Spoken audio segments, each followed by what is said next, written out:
முஸ்லிம் சமுதாயம்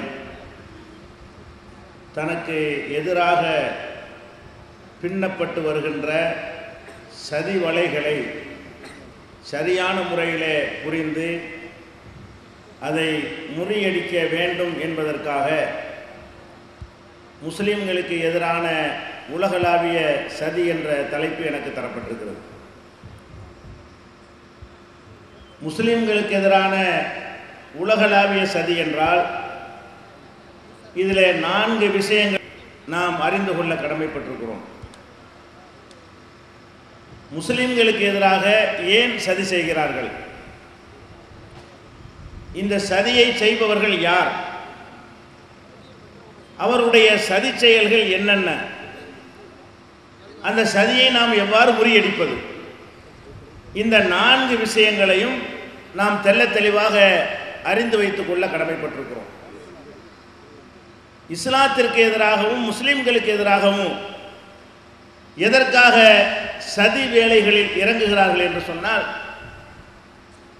பொதுவாக நேருக்கு நேராக யார் மோதக்கூடியவர்களாக திராணி பெற்றவர்களாக இருக்கிறார்களோ அவங்க சதி வேலை செய்ய மாட்டார்கள். நேருக்கு நேராக தன்னுடைய பலத்தை பயன்படுத்தி எதிரிகளோடு மோதுவதற்கு யாருக்கு தெம்பும் திராணியும் தைரியமும் துணிவும் பலமும் ஆற்றலும் இருக்கிறதோ அவங்க குறுக்கு வழியில் சதி வேலை செய்து வீழ்த்துவதற்கு முனைய மாட்டார்கள். இஸ்லாம் மார்க்கத்தை பொறுத்த வரைக்கும் அதனோடு நேரடியாக மோதக்கூடிய திராணி தைரியம் உலகத்தில் யாருக்குமே இல்லை. இந்த மார்க்கத்தினுடைய கொள்கைகளாக இருந்தாலும் இதனுடைய சட்டதிட்டங்களாக இருந்தாலும் முஸ்லிம்கள் கடைபிடிக்கின்ற நல்ல பண்பாடுகளாக இருந்தாலும் இதையெல்லாம் எதிர்த்து இதைவிட இதோ சிறந்தது இருக்கிறது என்று எவனாலும் காட்ட முடியாது. அல்லது இது தவறானது, இன்னென்ன காரணங்களால் இஸ்லாம் தவறானது என்றும் சொல்ல முடியாது. அப்ப நேருக்கு நேராக இதை எதிர்த்து இஸ்லாத்தை ஒழிக்க அவர்கள் முயற்சி செய்வதாக இருந்தால் இதைவிட ஒரு மேலானது அவர்களிடத்தில் இருக்க வேண்டும். இதைவிட சிறந்த ஒரு கொள்கையும் சித்தாந்தமும் அவங்கள்ட்ட இருக்கணும். இருந்தால் அதை சொல்லி ஒழிச்சிடலாம். இதைவிட சிறந்த சித்தாந்தம் இல்லை, இதைவிட உயர்ந்த கொள்கை இல்லை, எல்லாமே இதைவிட கீழ்நிலையில் வைத்து பார்க்கக்கூட முடியாத வகையில் கொள்கையை வைத்திருக்கக்கூடியவர்கள் இஸ்லாத்தை அழிக்க வேண்டுமானால் சதி வேலை செய்துதான் அழிக்க வேண்டும், அடுத்து கெடுத்துதான் அழிக்க வேண்டும், நண்பர்களைப் போல பழகிதான் அழிக்க வேண்டும், தோழனாக நடித்துத்தான் அழிக்க வேண்டும், இஸ்லாத்தினுடைய காவலர்களாக காட்டித்தான் அழிக்க வேண்டும் என்று அவர்கள் சதி வேலையில் இறங்குவதற்கு காரணம் சதி வேலை மட்டும்தான் அவர்களுக்கு செய்ய முடியும். அதனால நேருக்கு நேராக முன்னாடி வந்து நின்று முகம் கொடுக்க முடியாது. அதனால்தான் இந்த சதி வேலையில் இறங்குகிறார்கள். அப்ப சதி வேலை செய்கிற அளவுக்கு இஸ்லாத்தின் மேல என்ன வெறுப்பு அவர்களுக்கு? எதனால் அவர்களுக்கு அவ்வளவு கோபம் வருகிறது? இந்து மதத்திற்கு எதிராக உலகத்தில் யாரும் சதி செய்யவில்லை, கிறிஸ்துவ மதத்திற்கு எதிராக யாரும் சதி செய்யவில்லை, புத்த மதத்திற்கு எதிராக யாரும் சதி செய்வதாக தெரியவில்லை, சீக்கியர்களுக்கு எதிராக எந்த ஒரு சதி திட்டத்தை நீங்கள் உலகத்தில் பார்க்க முடியல. உலகத்தில் நூற்றுக்கணக்கான மதங்கள் இருக்கின்றன, சித்தாந்தங்கள் இருக்கின்றன, அதுக்கு எதிராகவெல்லாம் யாருமே சதி செய்ய மாட்டேன் என்கிறார்கள். அப்ப இஸ்லாம் அதற்கு எதிராக ஏன் சதி செய்கிறார்கள் என்று சொன்னால் அவங்க பார்க்குறாங்க உலகத்தை, தாங்கள் எதை ஒரு சித்தாந்தமாக ஏற்றுக்கொண்டிருக்கிறார்களோ அது வளர மாட்டேன் என்கிறது. முஸ்லீம்களாக இருப்பவர்கள் எல்லாருமே இங்கேருந்து போனவனாக தான் இருக்கிறான். அவங்க நினைக்கிறார்கள் நம்ம என்ன இல்லை நபிகள் நாயகத்தினுடைய வாரிசா, அரபு நாட்டு இறக்குமதியா, ரசூலுல்லாஹ்வுடைய பேரப்பிள்ளையில உட்கார்ந்துருக்கிறோம் இல்லை. அப்போ நீங்கள் முஸ்லீம்களாக இருப்பீர்களே ஆனால் நீங்கள் இந்து மதத்திலிருந்து வந்திருப்பீர்கள், உங்களுடைய அப்பன் பாட்டன்மார்கள் கிறிஸ்தவத்திலிருந்து வந்திருப்பீர்கள், அல்லது வேறு வேறு மதங்களிலிருந்து வந்திருப்பீர்கள்.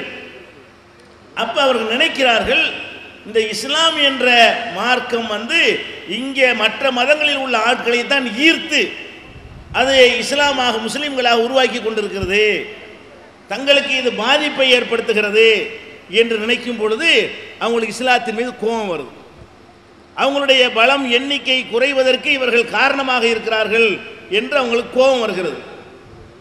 அதுபோக இந்த வளர்ச்சி 14 நூற்றாண்டாக ஒரு பின்பற்றப்படுகிற ஒரு மார்க்கம் உலகத்தில் இஸ்லாம் மட்டும்தான் இருக்கிறது. பல மதங்கள் உலகத்தில் இஸ்லாத்திற்கு முந்தி உள்ள மதங்கள் தான். எல்லா மதங்களுமே இஸ்லாம் தான் பிந்தி உள்ள மதம். சீக்கிய மதம் என்றால் அதுக்கு பிந்தின மதம் என்று சொல்லலாம். மீதி உலகத்தில் உள்ள எல்லா மதங்களுமே இஸ்லாத்தை விட 1000 வருடம் 2000 ஆண்டுகளுக்கு 500 ஆண்டுகளுக்கு முந்தைய மதங்கள் தான். அந்த மதங்கள் உலகத்தில் இருக்கின்றன என்று சொன்னால் அது சடங்குகளாக இருக்கிறதே தவிர அது நடைமுறைப்படுத்தக்கூடியதாக இல்லை. எந்த உதாரணத்திற்கு சொல்வதாக இருந்தால், இப்போ ஜெர்மன், அது ஒரு கிறிஸ்தவர்கள் அதிகமாக வாழக்கூடிய ஒரு நாடு. அந்த நாட்டில் ஒரு 30 ஆண்டுகளுக்கு முன்னால் ஒரு சர்வே எடுக்கிறாங்க. சர்ச்சுக்கு வரக்கூடிய கிறிஸ்தவர்கள் 50% தான். சர்ச்சுக்கு 5 வேளை தொழுவையா? வாரத்துக்கு ஒரு தடவை தான். இன்னும் 5 வேளை தொழுகை நினைச்சிடாதீங்க. சர்ச்சுக்கு போகிறது எப்போ? ஞாயிற்றுக்கிழமை தான். இந்த ஞாயிற்றுக்கிழமைக்கு வர்றவன் யாருன்னு பார்த்தீங்கன்னா, இருக்கிற கிறிஸ்தவ சமுதாயத்தில் பாதி பேர் தான் வர்றான் அந்த ஞாயிற்றுக்கிழமைக்கு. இது 30 வருஷத்துக்கு முந்தி. இப்போ ஒரு கணக்கு எடுத்து வெளியிடுறாங்க, இந்த 50 இருந்து 5 ஆயிடுச்சு. 100 கிறிஸ்தவர்கள் என்று பெயருக்கு சொல்லிக் கொள்கிறார்கள். அதில் நம்புறோம் 5 தான். இந்த வாரத்துக்கு 1 வர்றான அந்த அளவுக்கு நம்புறோம். ஏதோ 100 கடைப்பிடிக்கணும் இல்லை அந்த 5 கூட. இந்த வாரத்தில் ஒரு நாள் அப்படி தலையை காட்டிட்டு போகிறான் பாருங்களேன். அதில் கூட பல நோக்கத்துக்கு வருவாங்க. அந்த சர்ச்சுக்கு வர பல நோக்கங்கள் ஒரு மனிதனுக்கு இருக்கும். அது உள்ளே போய் நம்ம பேச வேண்டியதில்லை. அப்போ அந்த மாதிரியாக வரக்கூடியவர்கள் எவ்வளவு என்று சொன்னால் 5% இருக்கிற கிறிஸ்தவ மக்களில் 100 கோடி பேர் இருந்தார்கள் என்று சொன்னால் 5 கோடி பேர் வர்றாங்க. ஆனால் எல்லாரும் கிறிஸ்தவர்கள் தான். அப்போ கிறிஸ்தவ மார்க்கம்னு இருக்கே தவிர அதை நம்புகிறவங்க இல்லை, அதை ஃபாலோ பண்ணுறவங்க இல்லை, அதை நம்ம வாழ்க்கையில் கடைப்பிடிக்கணும் என்கிறவர்கள் இல்லை. பணத்தை அடக்குவதற்கும் கல்யாணத்தை ரெக்கார்டு பண்ணுவதற்கும் அது ஒரு மதம், அவ்வளவுதான் என்பதற்காகத்தான் அதை கூட கடைப்பிடிக்கிறார்கள் என்று இந்த புள்ளி விவரம் சொல்லுது. அப்புறம் என்ன பண்ணுறாங்க? சர்ச்செலாம் காத்தாடுது. மக்கள் வந்தால் தான் நிர்வகிக்க முடியும், அதை பராமரிக்க முடியும், மின்சார கட்டணம் செலுத்த முடியும், அதனுடைய பணியாளர்கள் ஊதியம் கொடுக்க முடியும். அப்புறம் என்ன பண்ணுறாங்க? சர்ச்சை நடத்தக்கூடியவங்களை ஆலோசனை பண்ணி, உங்களுக்கு விலைக்கு வேணுமா சர்ச்சைகள் விலைக்கு விற்கிறாங்க. விளம்பரம் பண்ணி இந்த தெருவில் உள்ள ஆலயம் விற்பனைக்கு உள்ளது, வாங்குறவர்கள் வாங்கி கொள்ளலாம் என்று சொல்லி 30% சர்ச்சைகள் விற்கப்பட்டு விட்டது. அந்த நாட்டில் விற்கலாம். சர்ச்சை என்பது என்னன்னு கேட்டால், அந்த பங்கு தந்தைகள் அவங்களுடைய ப்ராப்பர்ட்டி மாதிரி இருக்கும். அவங்க நினச்சா விற்றுக்குருவாங்க, நினச்சா வாங்கிக்கிடுவாங்க, அந்த மாதிரி உள்ளது. அப்போ சர்ச்சைகளை நம்ம நாட்டில் சர்ச்சையோ இப்போ கோயிலே பள்ளிவாசல் விற்க முடியாது. சர்ச்சை வேணா விற்கலாம், கோயில் பள்ளிவாசலில் விற்க முடியாதுங்க. இந்திய அரசாங்கத்தினுடைய வக்ஃப் வாரியம்னு ஒன்று வச்சுருக்கிறானுவோ, அவங்களுக்கு இந்துக்களுக்கு அறநிலைத்துறைன்னு இருக்கிறது, கிறிஸ்தவர்களுக்கு அது கிடையாது. இங்கே கூட விற்கலாம்னு நினைக்கிறேன், ஆனால் அரசாங்கம் தலையிட்டு தடுத்துடும். அப்போ அந்த மாதிரி இருக்கும் பொழுது சர்ச்சுகளை விற்கிறான். அப்போ சர்ச்சுகளை விலை பேசி விற்று அதில் சில சர்ச்சு பள்ளிவாசலுக்கு வாங்குறாங்க. சர்ச்சுகளாக இருந்து இதை எடுத்துக்கிறீங்களா விலைக்குன்னு கேட்குறான். அதை முஸ்லீம்கள் வாங்கி அதை பள்ளிவாசல் ஆக்குறாங்க. சில பேர் கிளப்பாக்குறான், சில பேர் ஷாப்பிங் காம்ப்ளெக்ஸ் ஆக்குறான், சில பேர் கடை வாங்குறான், கடையாக்குறான், சில பேர் குடியிருக்கிற வாங்குறான். இப்படி பலவித தேவைகளுக்காக வழிபாட்டு தலம் ஏலங்கூறி விற்கப்படுது என்று சொன்னால், ஒரு பள்ளிவாசலை விற்று உலகத்தில் பார்த்துருக்குறோமா? உலகத்தில் எங்கேயாச்சும் இந்த பள்ளிவாசலை ஏலம் விட்டாங்கன்னு பார்க்க முடியுமா? அப்போ பார்க்குறாங்க, கோவம் வருது அவங்களுக்கு. என்னடா இது, கடைசியாக வந்த ஒரு மதம், அரபு நாட்டிலேருந்து ஒரு மதம் இங்கே நுழைஞ்சி சர்ச்சையே விலைக்கு வாங்குது, நம்ம சர்ச்சைகள் எல்லாம் பள்ளிவாசல் ஆகிறது. இன்னும் சொல்ல போனால் டென்மார்க்கில் போராட்டம் பண்ணுறாங்க. இஸ்லாமிய வளர்ச்சி ஜாஸ்தியாக இருக்கிறது, அதை தடுத்து நிறுத்த வேண்டும், இல்லைன்னா ஐரோப்பா யூனியனே 25 வருஷத்தில் முஸ்லீம் நாடாகி போயிடும் அப்படின்னு போராட்டம் பண்ணுறாங்க.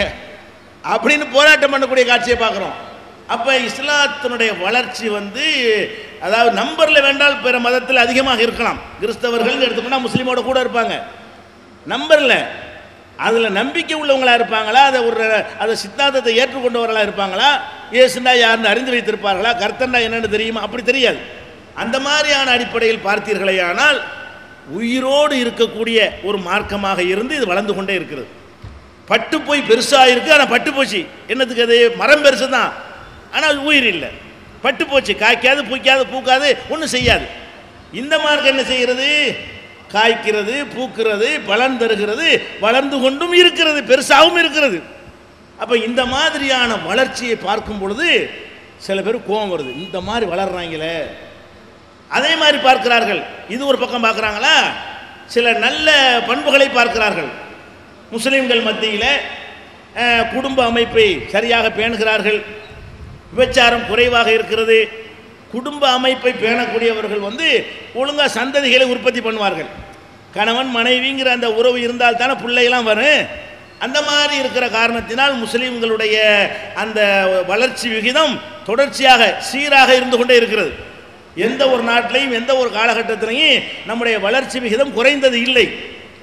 ஆனால் மேற்கத்திய நாடுகள் என்ன கற்றுக் கொடுக்கிறது, என்ன மாதிரி சித்தாந்தத்தை சொல்லி கொண்டிருக்கிறான்?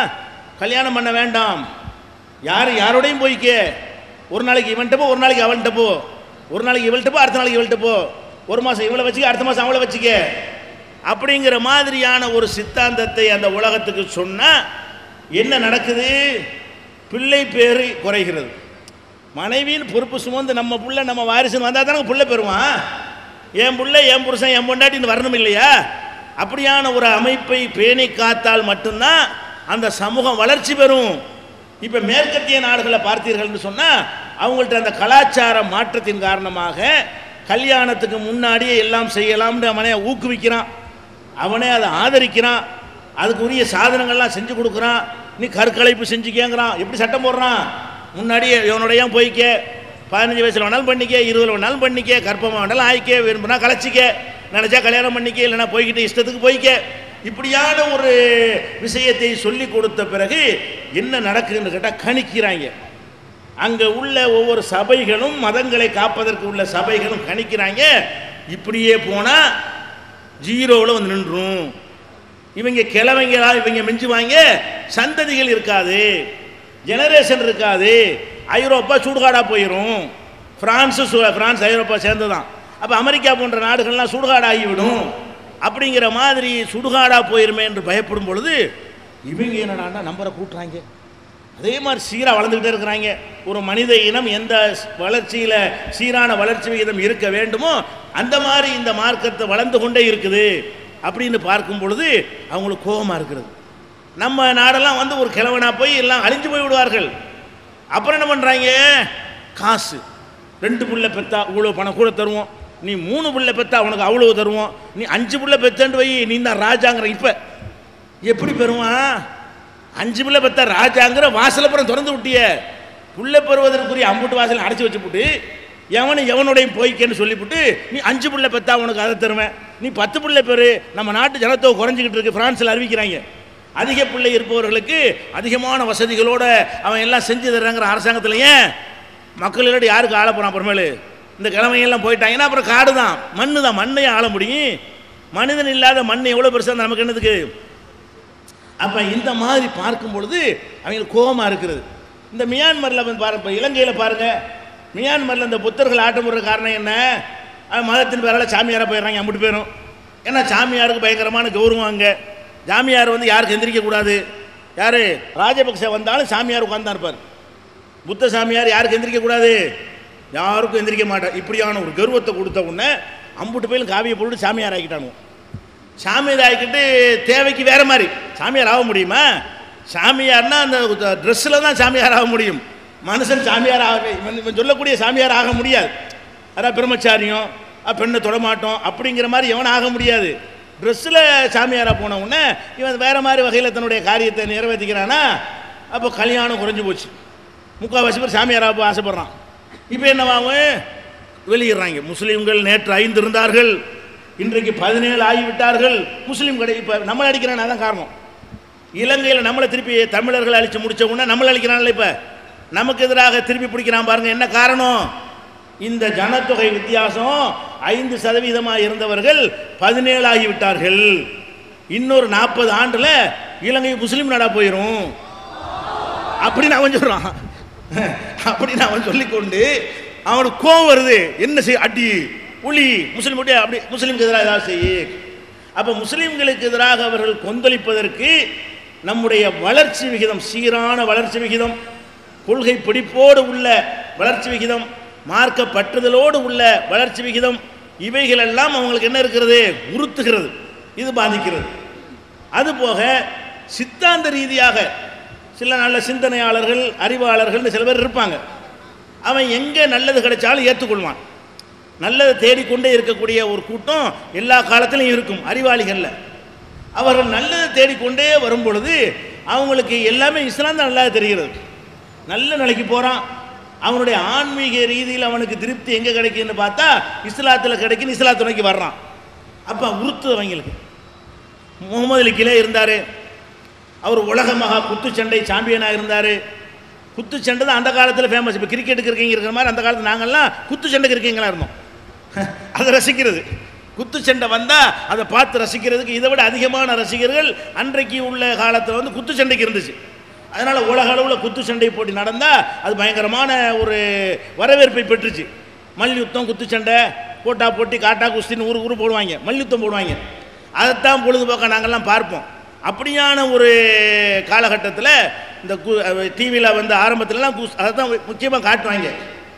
அதில் கேசிஎஸ் கிலேன்னு ஒருத்தன் உலக சாம்பியனாக தொடர்ந்து வர்றான், ஹெவி வெயிட். அவனை யாருக்கு வெல்ல முடியலைன்றாலும் அவனை வந்து கருப்பு இனத்தில் பிறந்து விட்டான் என்ற காரணத்திற்காக வேண்டி அவனை வெள்ளை அரசாங்கம் ஒதுக்குறது, அமெரிக்க அரசாங்கம் அவனை வந்து இழிவுபடுத்துகிறது, அவனுக்கு உரிய மரியாதை தருவதற்கு மறுக்கிறது. நடா எவ்வளோ பெரிய இடத்துக்கு போயிட்டோம், பணத்துக்கு பஞ்சம் இல்லை, புகழுக்கு பஞ்சம் இல்லை, கேசிஎஸ் கிளேண்டா தெரியாதால் யாரும் இல்லை உலகத்தில், அவ்வளோ பெரிய உலகமாக புகழ் பெற்று விட்டோம், மனுஷனை மதிக்க மாட்டேங்கிறாங்களே அப்படின்னு சொல்லி அவன் தேடுறான். மனுஷனை ஏன் மதிக்க மாட்டேங்கிறான்? சித்தாந்தம் தப்பு, தவறான சித்தாந்தத்தில் வார்த்தெடுக்கப்பட்டிருக்கிறார்கள், சரியான சித்தாந்தம் ஏதாவது இருக்குமான்னு தேடுறான். அவனுக்கு இஸ்லாம் பிடிச்சி முகமது அலியாக மாறுறான். உலக சாம்பியனாக இருக்கும் பொழுது அந்த சாம்பியன் பட்டத்தை வென்ற நிலையிலேயே கேசிஎஸ் கிளே முகமது அலி கிளேயாக மாறுறான். கோவம் வருமா வராதா? என்னடா இப்படி புகழ் பெற்றவன்லாம் போயிட்டு இருக்கிறாங்க. அதே மாதிரி வந்து யூசுப் இஸ்லாம் ஸ்டீவன்சன் ஒருத்தர் தான், இந்த பாப்பிசை பாடகரை பேர் தான் பாருங்கள், மைக்கேல் ஜாக்சன். இவனுக்கு முந்தி அவன் தான் பெரிய ஆள். அவனுடைய பாப்பிசைக்கு தான் அதிகமான ரசிகர்கள். தனி விமானமெல்லாம் வைத்திருந்தான், பல கோடிகளுக்கு சொத்துக்களை வைத்திருந்தான். அவனுக்கு பொம்பளை ரசிகர்கள் அவ்வளோ ரசிகர்கள் இருந்தாங்க. அவனுடைய குரலுக்கு மயங்கக்கூடியவர்கள், அவனை பார்ப்பதற்கு ஆசைப்படக்கூடியவர்கள், அப்படியான ஒரு ரசிகர்கள்லாம் இருந்தார்கள். எந்த ஒரு குறையுமே அவனுக்கு இல்லை. மனசுக்கு திருப்தி கிடைக்கல, நிம்மதி இல்லை. பணம் இருக்கிறது, பெண்களை அனுபவிக்கக்கூடிய வாய்ப்புகள்லாம் இருக்கிறது, உலகத்தினுடைய எல்லா இன்பங்களையும் அனுபவிப்பதற்கு எந்த தடையும் அவனுக்கு இருக்கவில்லை. அவன் நிம்மதி இல்லை. மனுஷனுக்கு நிம்மதி வேணும் இல்லையா? அப்போ ஏதோ ஒரு நம்ம தப்பான வழியில் இருக்கிறோன்னு அவனை உறுத்துது. பிறகு ஆய்வு செய்கிறான், தேடுகிறான், கடைசியாக இஸ்லாம் தான் சரியான மார்க்கம் என்று இஸ்லாமாக வந்து யூசுப் இஸ்லாம் என்ற பெயரில் இன்றைக்கி உலகம் பூரா போய் பிரச்சாரம் பண்ணிக்கிட்டு இருக்கிறான். இன்றைக்கும் வாழ்ந்து கொண்டிருக்கிறவன் யூசுப் இஸ்லாம் என்ற பெயரில் உலகம் பூரா போய் இஸ்லாம் மார்க்கத்தை எடுத்து சொல்கிறான். அத்தனை கோடி ரூபாய்களையும் தூக்கி எரிஞ்சிட்டான், அவ்வளோ புகழேந்தி காலில் விட்டு மிதிச்சிட்டான். மனுஷனாக வாழ்கிற நிம்மதியாக இருக்கேங்கிறான். என்னடா புகழுக்கு உச்சிக்கு போகிறானுவோ, இவனுக்கு வேற ஆளுக்குன்னா காசு கொடுத்து பண்ணிட்டாங்க, அதை பண்ணிட்டாங்கன்னு தான் சொல்லலாம். இவங்களாம் சொல்ல முடியுமா? கேசிஎஸ் கிளைக்கு என்ன எவன் காசு கொடுக்குறது? என்ன அவனுக்கு காசு கொடுக்க நம்மள்ட்ட இருக்குதா சமுதாயத்தில்? அவன் காசுக்கு ஆசைப்படுறவனா? இவனுக்கு ஸ்டீவன்சனுக்கு கொடுக்கறதுக்கு யார்கிட்ட காசு இருக்குது? அவன் நமக்கெல்லாம் தருவான். அப்போ அந்தளவுக்கு பணத்தில், பதவியில், புகழில், அந்தஸ்தில் பெரிய இடத்தில் இருக்கக்கூடியவர்கள்லாம் இப்படி போகிறாங்களே. அப்போ கண்டிப்பாக இது நல்ல மார்க்கம் என்கிற ஒரு தோற்றம் வரும் பொழுது அவங்களும் ஆத்திரம் வருது. என்ன இது எப்படி ஒழிக்கணும் என்று கோபப்படுகிறார்கள், ஆத்திரப்படுகிறார்கள். இந்த வளர்ச்சி ஒரு காரணமாக இருக்கிறது. அப்போ இஸ்லாத்தினுடைய கொள்கை சித்தாந்தத்தை எடுத்துக்கிட்டிங்கன்னு சொன்னால் அது ரொம்ப சிறப்பாக இருக்கிறது. உலகம் பூரா பார்க்குறாங்க, குற்றங்கள் எங்கே கம்மியாக இருக்குது, எங்கெல்லாம் இஸ்லாம் சொல்லக்கூடிய அந்த குற்றவியல் சட்டம், அதுக்கு நெருக்கமான சட்டம், அந்த சட்டமோ நெருக்கமான சட்டமோ எந்த நாடுகள்லாம் இருக்கிறதோ அங்கே தான் குற்றங்கள் கம்மியாக இருக்கிறது. உலகத்தில் குற்றப்பட்டியலில் முதலிடத்தில் அமெரிக்கா இருக்குது. உலகத்துக்கு போலீஸ்காரன் அவன் தாங்கிறான், நான் தான் உலக மகா போலீஸு, உலகத்தில் ஒரே வல்லரசுங்கிறான், உலகத்தில் நான் தான் ஆட்டி படைப்பேங்கிறான். அப்படிப்பட்ட ஒரு நாட்டில் தான் அதிகமான குற்றங்கள் நடக்கிறது. சும்மா பொடுபொண்ணு பிள்ளை சுட்டு போட்டுறாங்க. பள்ளிக்கூடத்து மாணவன் அப்படி 50 பேர் சுட்டு போயிடுவான், துப்பாக்கி எடுப்பான். ஒன்றும் என்ன காரணம் இருக்காது, ஒரு காரணம் இருக்காது. சும்மா 10 பைசா சண்டையாக இருக்கும், போட்டு தள்ளிட்டு போயிடுவாங்க. அப்போ கொலைக்கு சாதாரணமாக நடக்கிறது, கொள்ளை சாதாரணமாக நடக்கும், கற்பழிப்பு சாதாரணமாக நடக்கும். கற்பழிப்புனா அந்த நாட்டில் என்ன கற்பழிப்பு ரொம்ப ரேர் தான். என்ன கேட்டால் எல்லாம் விரும்பி செய்கிற விஷயம் தானே. கற்பழிப்புங்கிறது அதாவது விரும்பாத ஒருத்தன் செய்கிறதுங்கிறது ரொம்ப ரேர் தான், அதே ஜாஸ்தியாக நடக்குங்கிறாங்க.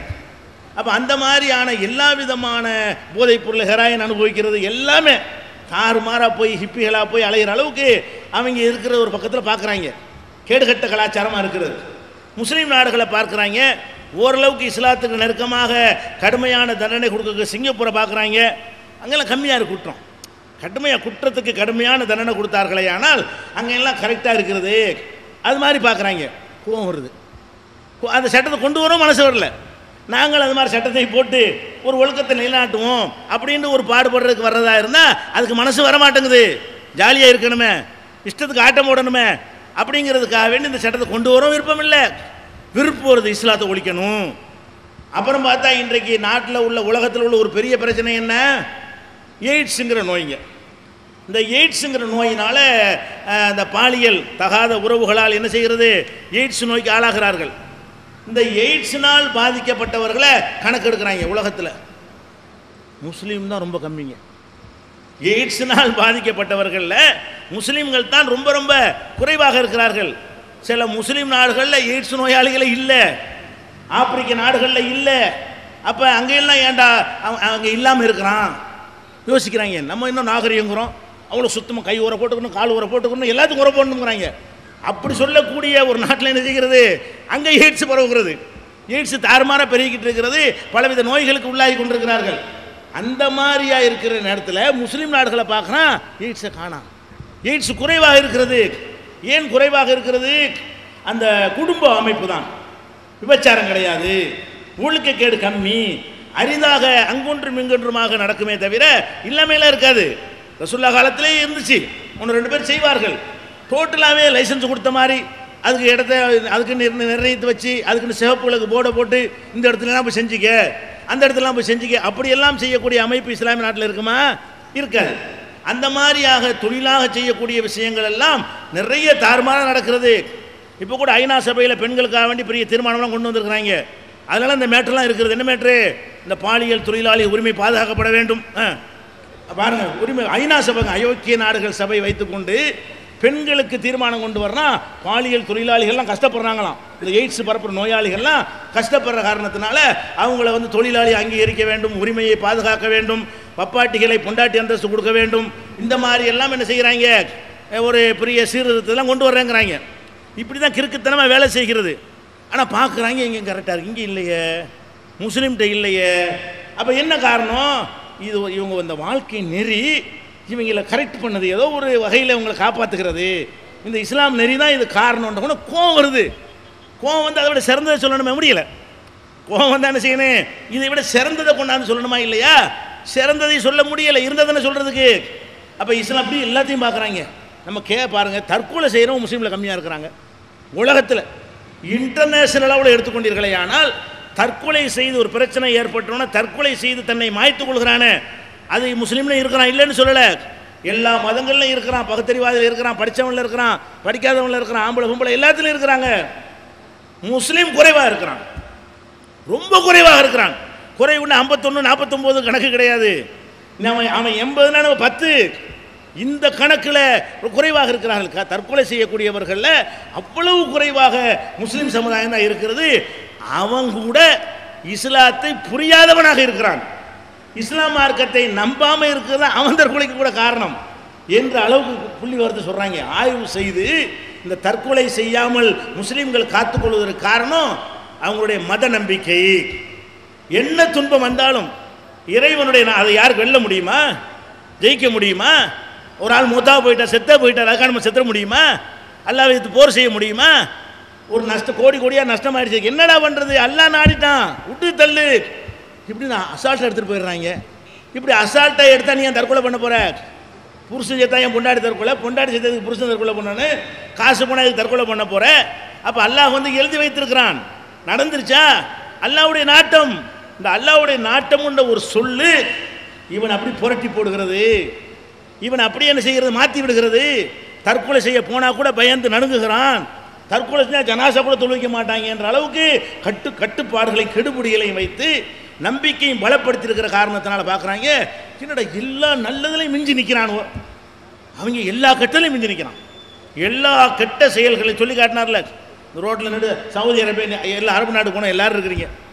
அது எந்த நாட்டிலையாச்சு இப்படி செவத்துக்கு முன்னாடி நின்று ஒன்று கடிச்சு பார்த்துருக்கீங்களா? எவனாச்சு நீங்கள் எந்த அரபு நாட்டிலே பார்த்துருக்கீங்களா?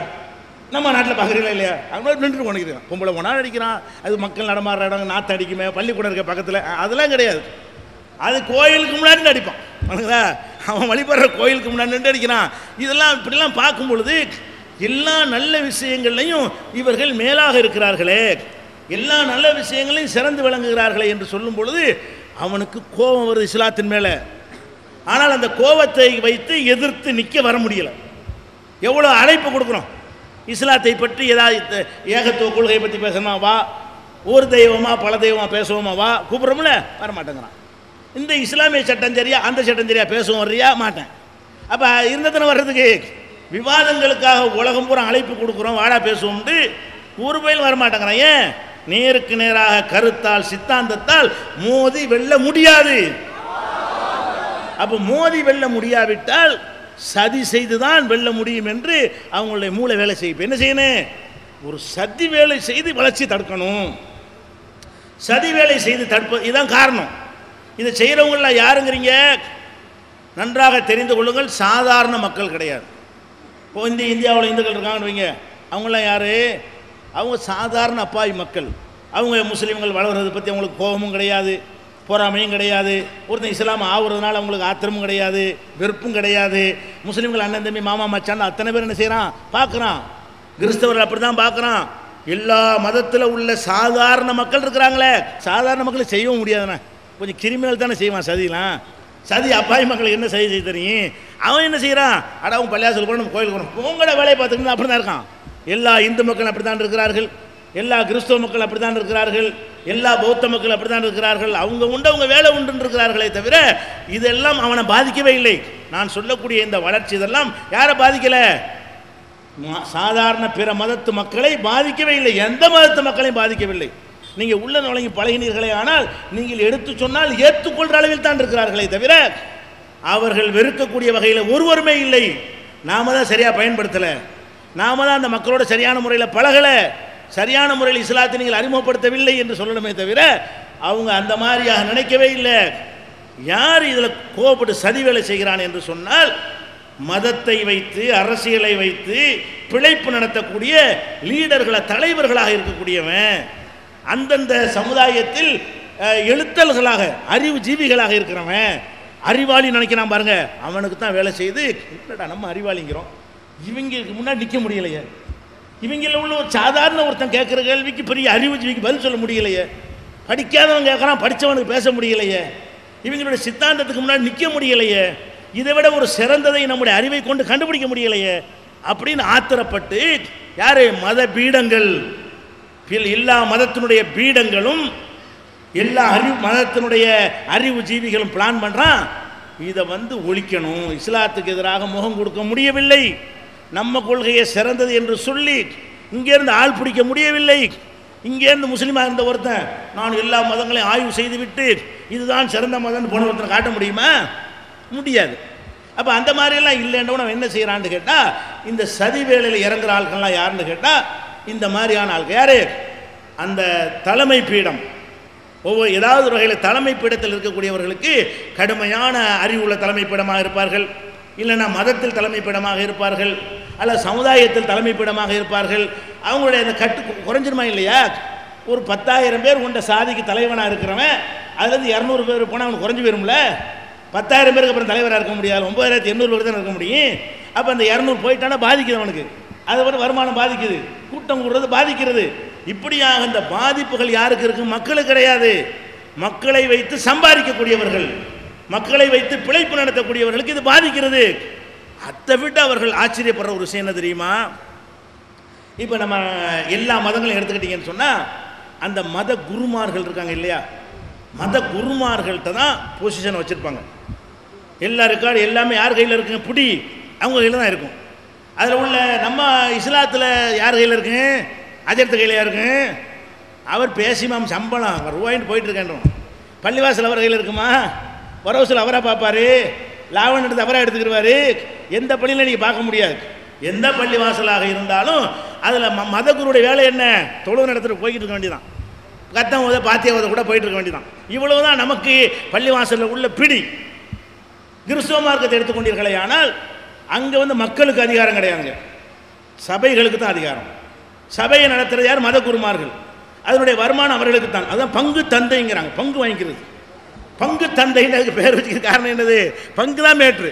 அப்போ அதுலேருந்து கல்யாணத்துக்கு வாங்குற கட்டணம், அதுக்கு வாங்குற கட்டணம், வெளிநாட்டு நிதி எல்லாமே யார் கையில் இருக்கும் என்று கேட்டால் அந்த தலைமையின் கையில் இருக்கிறது. அப்படிங்கும்போது அதை வளர்ப்பதற்கு உழைப்பாங்களா இல்லையா? அதிகமாக வளர்ந்து அதிக வருமானம் தானேங்க. நம்ம அஜர்த்துமார்கள் மார்க் அறிஞர்கள் ஏன் உழைக்கிறது இல்லைன்னு கேட்டால், உழைச்சி அவருக்கு என்ன? நீங்கள் 2000 பேர் இருந்தால் 20 லட்சம் பேர் இருந்தால் என்ன? அவருக்கு உரிய 3000 சம்பளம் கொடுக்க போகிறீங்க. ஒரு சைக்காலஜிக்கல் அவருக்கு ஒன்றும் கிடையாது. இதில் அவர் வந்த பள்ளிவாசலுக்கு ஒத்தனை வராட்டா கூட சம்பளம் கொடுக்குறீல்ல. சுபுவுக்கு ஒத்தனைக்குன்னா அந்த பள்ளி 5000 சம்பளம் கொடுக்குறீங்க. நம்பரை எண்ணி தலை எண்ணியாக கொடுக்குறீங்க. அவன் வந்தால் எனக்கு என்ன, வராட்டி எனக்கு என்ன, இது வருவது வராதனால் எனக்கு என்ன பாதிப்பு என்று இந்த சமூகத்தில் இருக்கிற காரணத்தினால் நம்ம வந்து அதை தாவா செய்வது கிடையாது. இஸ்லாம் மார்க்கத்தை அடுத்தவங்களுக்கு எடுத்து சொல்லுவது நம்முடைய வேலை அப்படின்னு அதையே இழுத்து போட்டுக்கொண்டு அதையே ஒரு வேலையாக நாம் செய்ய மாட்டோம். ஆனால் மிஷனரிகள் என்ன செய்கிறார்கள்? அதில் வந்து ஒரு 10,000 பேர் உள்ள சர்ச்சில் வருமானம் வருதுன்னா 20,000 அது மாறினா 2 மடங்கு அவருக்கு கிடைக்கும். 30,000 மாறினா 3 மடங்கு அவருக்கு கிடைக்கும். கல்யாண கர்மாதி அடக்கமன்ற ஒருத்தன் அடக்கமன்றா இருந்தால் கூட அந்த சர்ச்சுடைய தலைவர் அவர் மறுத்துனா அடக்கம் செய்ய முடியாது. சுடுகாடு கல்லறை அவர் கையில், வழிபாடு அவர் கையில், கல்யாணங்களை பதிவு செய்ய அவர் கையில், அதனுடைய வரவுசல் அவர் கையில். மக்கள் வந்து அவர் கீழே இருக்கிறார்கள். மத குருமார்கள் கீழே. உலக அளவில் எடுத்துக்கொண்டாலும் ஒரு பாப்பாண்டவர் கீழே இருப்பார்கள். உலக அளவில் எடுத்துக்கொண்டாலும் மத குருமார் கையில் நிர்வாகம் இருக்கும் பொழுது மத குருமார்களுக்கு ஆதாயம் இருக்கிற காரணத்தினால் வளர்ச்சிக்கு வேலை செய்து கொண்டிருக்கிறார்கள். அவங்க நினைக்கிறாங்க, இப்படி கோடி கோடி அள்ளி கொட்டுறோம், பல வேலைகளை செஞ்சு இழுக்க பார்க்குறோம், ரூபாயை கொடுத்து பார்க்குறோம், கல்வி கொடுத்து பார்க்குறோம், மருத்துவம் கொடுத்து பார்க்குறோம், தொண்டுங்கிறோம், மண்டுங்கிறோம், என்னதான் செய்கிறாங்க, என்னென்னமோ பண்ணி பார்க்குறோம், இன்னும் வரமாட்டேங்கிறாங்க. சும்மா சேரில் உள்ள சாதாரண மக்களை வேண்டாம் கூட்டிகிட்டு வர முடியுது. பெரிய அளவில் ஒரு தாக்கத்தை உண்டாக்க முடிய மாட்டேங்கிறது. கொள்கையை சொல்லி சிறப்பை சொல்லி கூப்பிட முடியல. அவன் என்ன சொல்கிறது? நீ எங்கள்கிட்ட வர்றியா, உனக்கு இப்போ காலேஜில் நடந்துருவோம், நீ எங்கள்கிட்ட சேர்றியா, உனக்கு மருத்துவ இலவசமாக பார்ப்போம். இப்படி தான் ஆள் பிடிக்க முடிகிறது. அவங்களுக்கு தெரியுது மனசாட்சிக்கு நம்மளாம் இப்படி பண்ணுறோன்னு. அவன் ஆச்சரியப்படுறான். இவங்க ஒன்றுமே பண்ண மாட்டேங்கிறாங்க. முஸ்லீம்களில் பிரச்சாரம் செய்வதற்குன்னு ஒரு நெட்வொர்க் கிடையாது. நம்மளா ஆர்வம் உள்ள சில பேர் அடுத்தவங்களுக்கு சொல்லுகிறோமே தவிர அரபு நாடுன்னு வச்சுக்கிறானே, அவன் பள்ளிவாசல் கட்டுறது தான் காசு கொடுக்குறாங்கிறான். அவன் என்ன செய்கிறான்? பள்ளிவாசல் கட்டிக்க, பள்ளிவாசல் கட்டிக்கங்கிறான். அடே அவங்க என்ன செய்கிறாங்க? இவங்க ஒப்பிட்டு பார்த்தாவது முஸ்லிம் மார்க்கத்தை எடுத்து சொல்லுங்கப்பா, அதுக்கு பணத்தை வாங்கிக்கிறங்கப்பான்ட்டு கொடுக்க. அரபு நாட்டில் நிறைய கொடுக்குறாங்க. எது கொடுக்குறான்? பள்ளிவாசல் கட்டுறேன்னு கேளுங்களேன், அதுக்கு பணத்தை அள்ளி தர்றாங்க. தாவாவுக்கு தரமாட்டேங்கிறான். அவன் தாவாவுக்கு கொடுத்தானா இது 100 மடங்கு நம்ம செய்யலாம். அதனால் ஒவ்வொரு இடத்துல நீங்கள் பார்த்தீங்கன்னா ஒரு ஸ்கூல் எடுத்தாலும் சரி, ஒரு சர்ச்சை எடுத்தாலும் சரி, நம்மளாம் 1 சென்டில் பள்ளிவாசல் கட்டிக்கிட்டு இருக்கிறோம். நம்ம பள்ளிவாசல் எப்படி 3 சென்டில் வாங்கிட்டா பெரிய பெரிய பள்ளிவாசல் அது. அந்த ரேஞ்சில் போய் கொண்டிருக்கிறோம். அங்கெல்லாம் என்ன ஏக்கர் கணக்கில் இருக்குது. அப்போ அந்த மாதிரி எல்லாம் இருக்கக்கூடிய அவன் ஒப்பிட்டு பார்க்குறான். என்னடா இவ்வளவு பிரயத்தனம் பண்ணி பிரச்சாரம் செய்கிறோம், வளர மாட்டேங்கிறது, ஒன்றும் பண்ண மாட்டேங்கிறாங்க. அவன் பாட்டு அவங்களே பார்த்துட்டு இருக்கிறான். வர்றதை பற்றி வந்தாலும் எனக்கு கவலை இல்லை, வராட்டாலும் கவலை இல்லை. தௌஹீத் ஜமாத் மாதிரி சில பேர் நின்று கத்துறாங்க, இவ்வளோதானே தவிர பெரிய அளவில் என்ன இல்லை, தாவா பணிகள் நடப்பது இல்லை. எப்படி வளருது? ஒன்றும் செய்யாமல் வளருதாடா, ஆச்சரியமாக இருக்காங்க. ஒன்றும் பண்ண மாட்டேங்கிறாங்க, வளருது. இப்போ உலகம் பூரா இஸ்லாமிய தாவா இதான் நடந்துகிட்டு இருக்குதுங்கிறீங்களா? பிற மக்களுடைய தாவாவோடு ஒப்பிட்டு பார்த்தால் ஒரு தூசியோட சொல்லலாம், கடுகை விட கம்மி. அவ்வளோ குறைந்த அளவில் தான் நம்முடைய பணிகள்லாம் இருக்கிறது. அப்போ இதையெல்லாம் பார்க்கும் பொழுது அவங்க ஆச்சரியம் படுறாங்க, விருப்பம் அடைகிறாங்க. எப்படி ஒழிக்கிறது? அப்போ ஏன் சதி செய்கிறார்கள் என்ற காரணத்தை நீங்கள் முதல் புரிஞ்சுக்கணும். ஏன் சதி செய்கிறார்கள்? இதனுடைய வளர்ச்சி அவர்களை பாதிக்கிறது, அவர்களுக்கு இழப்பை ஏற்படுத்துகிறது, அவர்களுக்கு நஷ்டத்தை, பொதுமக்களுக்கு நஷ்டத்தை ஏற்படுத்தவில்லை. அவர்களுக்கு யார் இதை வைத்து பிழைப்பு நடத்தி கொண்டிருக்கிறார்களோ, அரசியல் நடத்தி கொண்டிருக்கிறார்களோ, சாதியின் பெயரால் மதத்தின் பெயரால் நடத்தக்கூடியவர்களுக்கு இஸ்லாத்தினுடைய வளர்ச்சி இன்னொன்னுடைய மைனஸ் என்று தங்களுடைய மைனஸ் என்று விளங்குகிறார்கள். தங்களுடைய ஒரு நம்பர் இழந்தால்தான் ஒரு நம்பர் அங்கு அதிகமாகிறது என்று அவர்கள் புரிகிறார்கள். இந்த காரணத்தினால் என்னமா செஞ்சு ஒழிக்கணும். என்ன செஞ்சு ஒழிக்கிறது? 2 விஷயத்தையும் விளங்கிட்டீங்க. யார் செய்கிறான்னு விளங்கி போச்சா, எதுக்கு செய்கிறான்னு விளங்கி போச்சு. யார் செய்கிறாங்கிற உங்களுக்கு சொல்லிவிட்டேன். எதற்காக செய்கிறான்? இதான் காரணம். நம்ம வந்து நல்ல சமுதாயமாக இருக்கிறோம். அவங்க என்ன வேண்டாலும் விமர்சி தொலைஞ்சிட்டு போகிறாங்க. நம்ம தான் சிறந்த சமுதாயம். அதில் எந்த வகையான நாகரிகம், ஒழுக்கம், சுத்தம், சுகாதாரம், மூத்திரம் எஞ்சிட்டு கழுவணும்னு சொல்லக்கூடிய ஒரு சமுதாயம் நம்ம தான். உலகத்தில் எவனும் கிடையாது.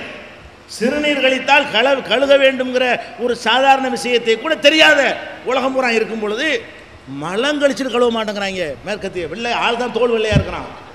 தோல் தான் வெள்ளையாக இருக்குமே தவிர தொடச்சி போட்டு போகிறாங்க.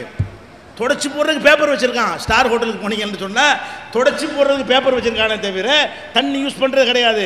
எத்தனை பேர் குடியிருந்த நம்ம நாட்டுக்கு குடியிருக்க வந்தால் நம்பர் கேட்பாங்க. எத்தனை பேர் இருக்கிற வாடகை கொடுக்கும்போது 10 பேர் தரமாட்டேன். நிறைய தண்ணி செலவு பண்ணுவீங்க. ஈவன் 100 பேர் கூட வைக்கலாம். வாடகை வீடு வச்சோன்னு வைக்கல, 100 பேர் வச்சா தண்ணி செலவாகாது. ஏன் குளிக்கவும் மாட்டாங்க. தோல் வெள்ளையாக இருக்கனால வேர்க்காது. அந்த மாதிரி கிளைமேட்டில் வளர்ந்துட்டாங்களா, குளிக்கிறதும் கிடையாது, அந்த சுத்தம் பண்ணுறதும் கிடையாது. அந்த வெளியில் வந்து நீட்டு மாதிரி தெரியுங்க. நம்ம பார்த்தா கருப்பு மாதிரி தெரிஞ்சாலும் 3 தடவை நம்ம குளிக்கிறோம். வழங்குதா? நம்ம என்ன செய்கிறோம்? மழை ஜலம் கழிச்சா சுத்தம் பண்ணுறோம், எல்லாம் க்ளீனாக இருக்கிறோம். நம்ம தான் நாகரிகமாக இருக்கும் சொல்ல போனால். அந்த மாதிரியான வகையில் ஒரு தோற்றம் அப்படி காட்சி தருதே தவிர நம்மளை விட ஒரு நாகரிகமாக என்ன சில உலகத்தில் யாருமே இல்லை. அப்போ இதுக்கு சதி பண்ணுறான். எப்படி சதி பண்ணுறது? நேரடியாக மோத முடியாது இல்லையா? அப்போ இஸ்லாத்தின் மீது கோபத்தை உண்டாக்குறதுக்கு பொய்யான சில வேலைகளை எடுப்போம். மெய்யானதை எடுத்து சதி தோற்கடி. மெய்யாத்தான் போரா போயிருமா, சதி வராத. மெய்யான விஷயத்தை விமர்சிக்க வந்தால் அது சதி இல்லை. என்ன பண்ணுறான்? இஸ்லாம்னா ஒரு கெட்ட மார்க்கம்னு காட்டணும். அதுக்கு என்னென்ன சான்ஸ் இருக்குது அதெல்லாம் பயன்படுத்திக்கிடுவோம். ஒரு பிளான் பண்ணுறாங்க. ஏகோபித்து பேசி வச்சு செய்கிறாங்களா, பேசாமல் செய்கிறாங்களா, ஆனால் ஒன்று பண்ணுறாங்க. அப்படியே ஒன்றும் ஆயிடுவாங்க. ரசூல் ஸல்லல்லாஹு அலைஹி வஸல்லம் காலத்தில் இது மாதிரி நடந்துருக்குது. ரசூல்லா அழிக்கிறக்கான 50 பேர் ஒன்றா வந்தாங்க. பேசி வச்சுட்டு வர அவசியம் இல்லை. ஓ தஹ்ஸபுஹும் ஜமியா ஓ குலூபுஹும் சத்தா. பார்த்தா ஒன்றா இருக்கிற மாதிரி தெரியும், உள்ளத்தில் ஒவ்வொருத்தரும் வெவ்வேறு கொள்கைன்றான்ல. அந்த மாதிரி வெவ்வேறு கொள்கைகள் இருப்பாங்க. எல்லாம் ஒன்று பேசி வச்ச மாதிரி செய்வாங்க. அவங்க என்ன பண்ணுறாங்கன்னு கேட்டால், இந்த அறிவுஜீவிகள், இந்த எழுத்தாளன் பேச்சாளன் இருக்கா பாருங்க, அவ்வளோ பேரும் துரோகிகள். இந்த சதிகாரர்கள் அவர்கள் தான். சமுதாய தலைவர்கள் வேஷம் போட்டுருக்காங்களே, இந்த சதி வேலையை செய்யக்கூடிய ஆட்கள் இவர்கள் தான். எப்படி சதி வேலை செய்கிறார்கள் தெரியுமா? உலகத்தில் தீவிரவாதம், பயங்கரவாதம்னு சில செயல்கள் உலகத்தில் நடக்குது. குண்டு வைக்கிறது, இவன் அவனை கொள்வது, அவன் இவனை கொள்வது, இப்படிங்கிற மாதிரியான காரியங்கள் வந்து உலகத்தில் நடக்கிறது. இது என்ன பண்ணுறாங்கன்னு கேட்டால், மேற்கத்திய உலகத்தில் இருந்து நம்ம நாட்டில் உள்ள நடுநிலை அறிவுஜீவிகள் வரைக்கும் முஸ்லீம் ஏதாவது பண்ணிட்டான்னு வைங்களேன், இஸ்லாமிய தீவிரவாதம், முஸ்லீம் பயங்கரவாதிகள், முஸ்லீம் தீவிரவாதிகள்னு ஒன்று கொண்டு போனால் அப்போ இஸ்லாத்தை வெறுக்குவாங்க. தௌஹீதை வெறுக்க வைக்க முடியலை, இது மறுமை நம்பிக்கையை வெறுக்க வைக்க முடியலை. இஸ்லாத்தினுடைய சட்டம் தப்பு, கொள்கை தப்பு, கோட்பாடு தப்புன்னு சொல்ல வக்கில்ல. அப்போ மற்ற மக்கள் வெறுத்தா இஸ்லாத்துக்கு வருவாங்களா? மற்ற மக்கள் முஸ்லீம்களை வெறுத்தால் அதில் வந்து உங்களை சேருவாங்களா? முஸ்லீம்களை வெறுக்க நம்ம என்ன செய்யலாம்? இதுதான் சதி. சதினா என்ன அர்த்தம்? நேருக்கு நேரம் மோதுனா கருத்தை சொல்லி மோதவா? அப்படி வராமல் என்ன செய்யறது? முஸ்லீமை டேமேஜ் பண்ணு. முஸ்லீமில் ஒரு கிறுக்கு எனக்கு தான் செய்வான். அவன் ஏதாவது கிறுக்கு போய் ஏதாவது பண்ணிட்டான்னு சொன்னால் அது அப்படி இஸ்லாமிய சாயத்தை பூசி, இஸ்லாமிய கலரை பூசி, அப்படி கதையெல்லாம் சேர்த்து எழுதுவாங்க. கதை கொற்றை எழுதுகிற மாதிரி என்ன செய்வாங்க? தலையிலேருந்து வால் வரைக்கும் வச்சு ஒரு கதை எழுதி விட்டுருவாங்க. நீங்கள் பார்க்குறீங்க. அப்போ இவங்க என்ன பிளான் பண்ணாங்க உலகம் புறான்னு சொன்னால், எங்கேயாவது வெடிகுண்டு சம்பவங்கள் நடந்தால், தீவிரவாத சம்பவங்கள் நடந்தால், அதில் முஸ்லீம் எவனாவது சம்பந்தப்பட்டு இருப்பானையானால் அது இஸ்லாம் தான் செய்துங்கிற மாதிரி பரப்படான்னு முடிவெடுத்துறாங்க. இதுதான் சதி. இதுதான் உலகளாவிய சதி. நான் சொல்கிறேன். ஏன் உலகளாவிய சதின்னு சொல்கிறேன்?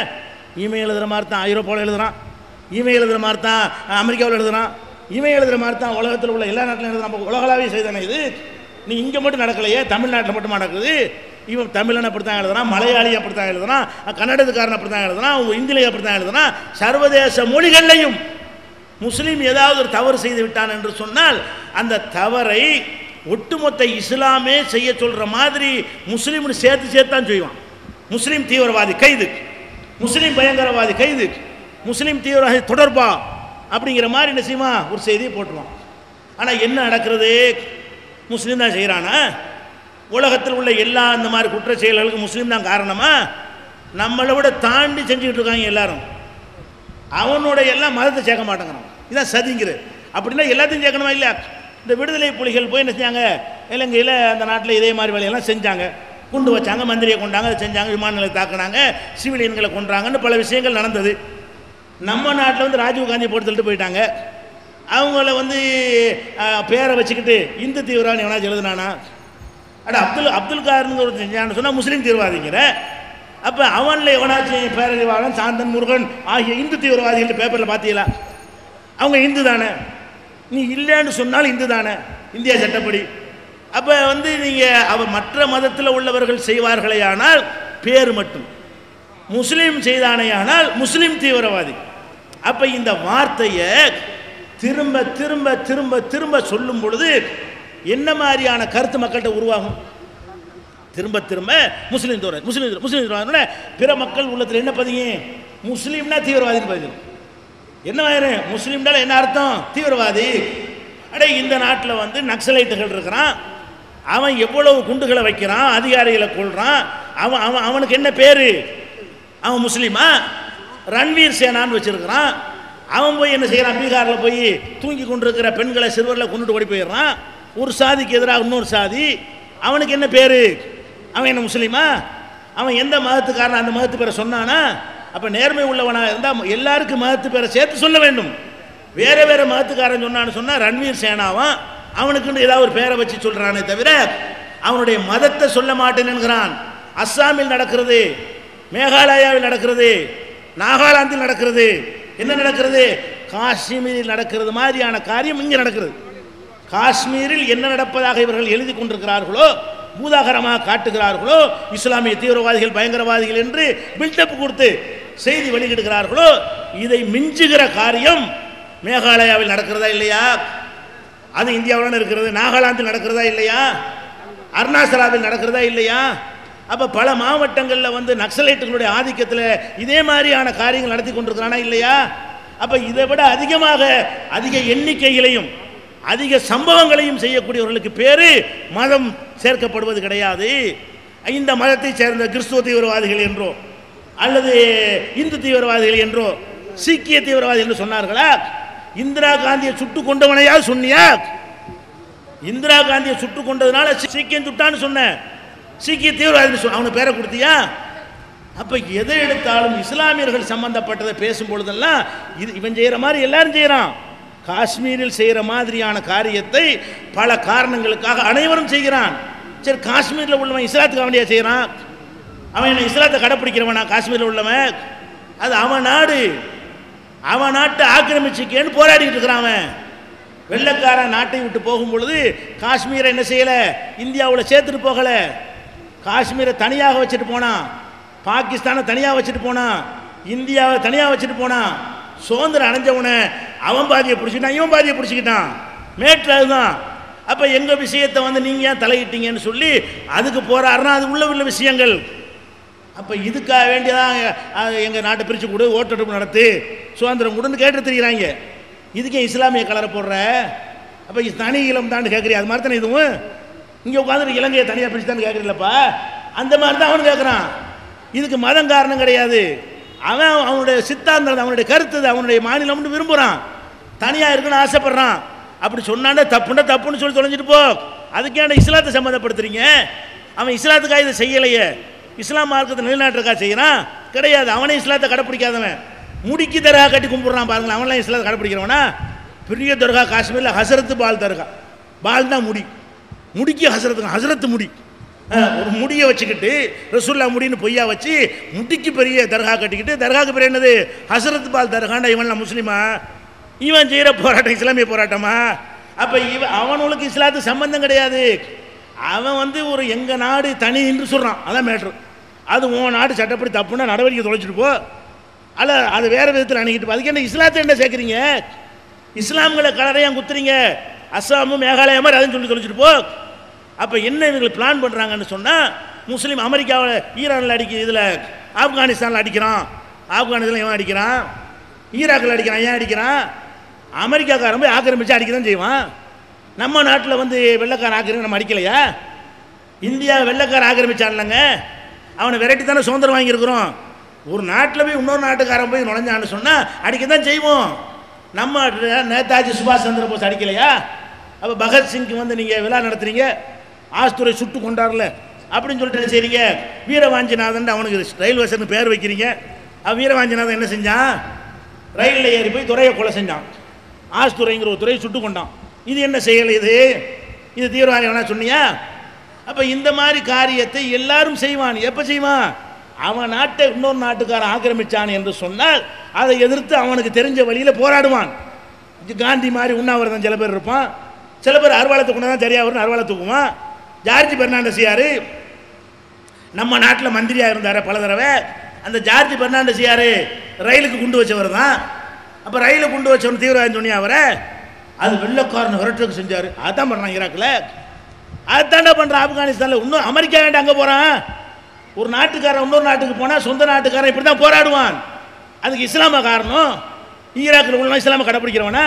ஒருத்தனுக்காக தாடி இருக்கா ஈராக்கில்? நீங்கள் பார்த்தீங்களா? அப்போ இஸ்லாத்தை அவன் இஸ்லாத்துக்கு செய்யவே இல்லை, அமெரிக்காவை அடிக்கிறான், அவ்வளோதான். அவன் அமெரிக்காவை அடிப்பது எங்கள் நாட்டை ஆக்கிரமிச்சான் என்பதற்கு செய்கிறானே தவிர அதுக்கு இஸ்லாத்துக்கு என்ன? அதையும் இஸ்லாத்தில் முடிச்சு போடுற முஸ்லீம் தீவிரம் இஸ்லாம் தீவிரம். அப்போ என்ன உண்டாக பார்க்குறாங்கன்னா, இந்த மாதிரி ஒரு வார்த்தையை சொல்லி தான் அழிக்க முடியும். கொள்கையை தப்புன்னு சொல்ல முடியலை, கோட்பாடை தப்புன்னு சொல்ல முடியலை, நேருக்கு நேரம் வாதம் செஞ்சு வெல்ல முடியலை. என்ன வழி செய்வோம்? அப்போ முஸ்லீம் தீவு பயங்கரவாதின்னு சொன்னால் ஒரு இந்து சகோதரன் யோசிப்பான், சுதந்திராடா அருவாளும் கத்தியமாக திரிவாங்க, மஞ்சள் பை வச்சுருக்கான உள்ளுக்கு பாம்பு வச்சுருக்கான், போயிடாத. இப்படி தானே அர்த்தம். கொஞ்சம் அம்மா அப்பா சொல்லுவாங்களா இல்லையா? இவன் போய்கிட்டு அம்மாட்ட போய், அம்மா நான் இஸ்லாத்துக்கு போக போகிறேன், அந்த அம்மா என்ன சொல்லுவேன், போயிடாத, முர்காக்குள்ளெல்லாம் குண்டு வச்சுக்கிறாள் பொம்பளையிலுவோ, அப்படி ஒரு ஆயிஷா வச்சு திரியிறான்னு பரப்பி விட்டாங்க. ஆயிஷா வந்து பொம்பளை வெடிகுண்டு மனித வெடிகுண்டாக நாடு பூரா திரிகிறான்னு பரப்பி விட்டு விட்டாங்க. அதுக்கப்புறம் பார்த்தா முஸ்லீம் பொம்பளையில் பூரா வெடிகுண்டு வச்சுருக்காளோ அப்படின்னு பயங்காட்டி தெரிஞ்சானு. இப்படியே பயங்காட்டி இஸ்லாத்தை நேசிக்கக்கூடிய மக்களை வெறுக்க வைப்பதில் கொஞ்சம் கொஞ்சமாக ஜெயித்து கொண்டிருக்கிறார்கள். அந்த ஊடகங்களுடைய அவனை நடுநிலை நம்ம ஆளுக்கு சேர்ந்துக்கிறேன், அவனோட சேர்ந்துக்கிறது எல்லா பேரும் ஆய்வைக்கன்னு துணிச்சு சொல்லணும். இப்படி சொல்கிறதுனால நம்ம செய்தி அவன் போட மாட்டேங்கிறான், பத்திரிகையில் போய் தொலைஞ்சிட்டு போடா, நீ போராட்டி எங்களுக்கு என்ன, வாரிக்கை கொடுத்தா போட மாட்டேங்கிறான், தகுதி மாதிரி போராட்டத்தை போட மாட்டேங்கிறான், போராட்டி போ, நீ எங்கள் செய்தியை போடணுங்கிறான்னு வளையணுமா? உன்னை அயோக்கியத்தனத்தை அம்பலப்படுத்தாமல் விட முடியுமா? அப்போ இந்த மாதிரியான வேலைகளை செய்து கொண்டிருக்கிறார்கள். இது ஒரு சதி என்ன?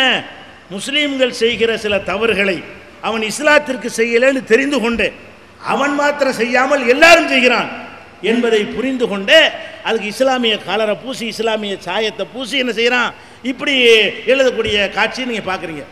இது ஒரு பக்கமாச்சா? இது ஒரு சின்ன சதின்னு சொல்லிடலாம். பெரிய சதி ஒன்று செய்கிறானுங்க. பெரிய சதி என்ன? அவனே செஞ்சுக்கிட்டு நம்ம தலையில் போடுறது.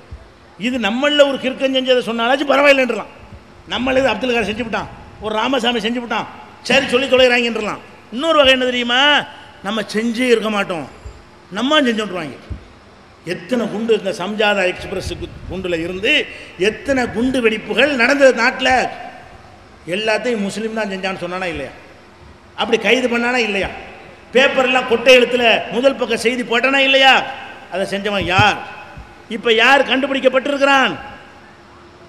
பிரக்யாசிங்கிற ஒரு சாமியார், அசீமானந்தாங்கிற ஒரு சாமியார், ஒரு இராணுவ அதிகாரி, இவனெல்லாம் சேர்ந்து தான் குண்டை வச்சுட்டு முஸ்லீம்கள் மேலே பழி போடணும் என்பதற்காக வேண்டி அஜ்மீர் தர்காவில் வச்ச குண்டாக இருக்கட்டும், ஹைதராபாத்தில் வச்ச குண்டாக இருக்கட்டும், பெங்களூர் குண்டாக இருக்கட்டும், இப்போ வச்ச குண்டை சொல்லலை ஹைதராபாத், இதுக்கு முந்தி வச்ச குண்டாக இருக்கட்டும், அதே மாதிரி மாலேகான் குண்டு வெடிப்பாக இருக்கட்டும், இது எல்லாம் யார் செஞ்சதுன்னு இப்போ கண்டுபிடிச்சிருக்கிறான். லேட்டாக 20 வருஷத்துக்கு இது கண்டுபிடிக்கிறான், 10 வருஷத்துக்கு கண்டுபிடிக்கிறான்.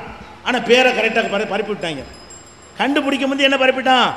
முஸ்லீம், அவருக்கு தொடர்பா, பாகிஸ்தானுக்கு தொடர்பா, இவருக்கு தொடர்பா, உசாமாவுக்கு தொடர்பா, உசாமா பம்பாயில் பதுங்கி இருக்கிறாரா தலைப்பு செய்து.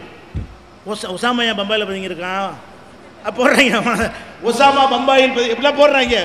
அல் கொய்தா தளபதி பங்களாதேஷிலிருந்து கல்கத்தா வந்துட்டார், இப்படி போடுறோம். இந்த மாதிரி போட்டு அவர்கள் தூண்டுதல் இருக்குமான்னு இப்படி போட்டு என்ன செய்கிறாங்கன்னா, நம்ம செய்யாதெல்லாம் நம்ம செஞ்சோன்னு பரப்பிடுறாங்க.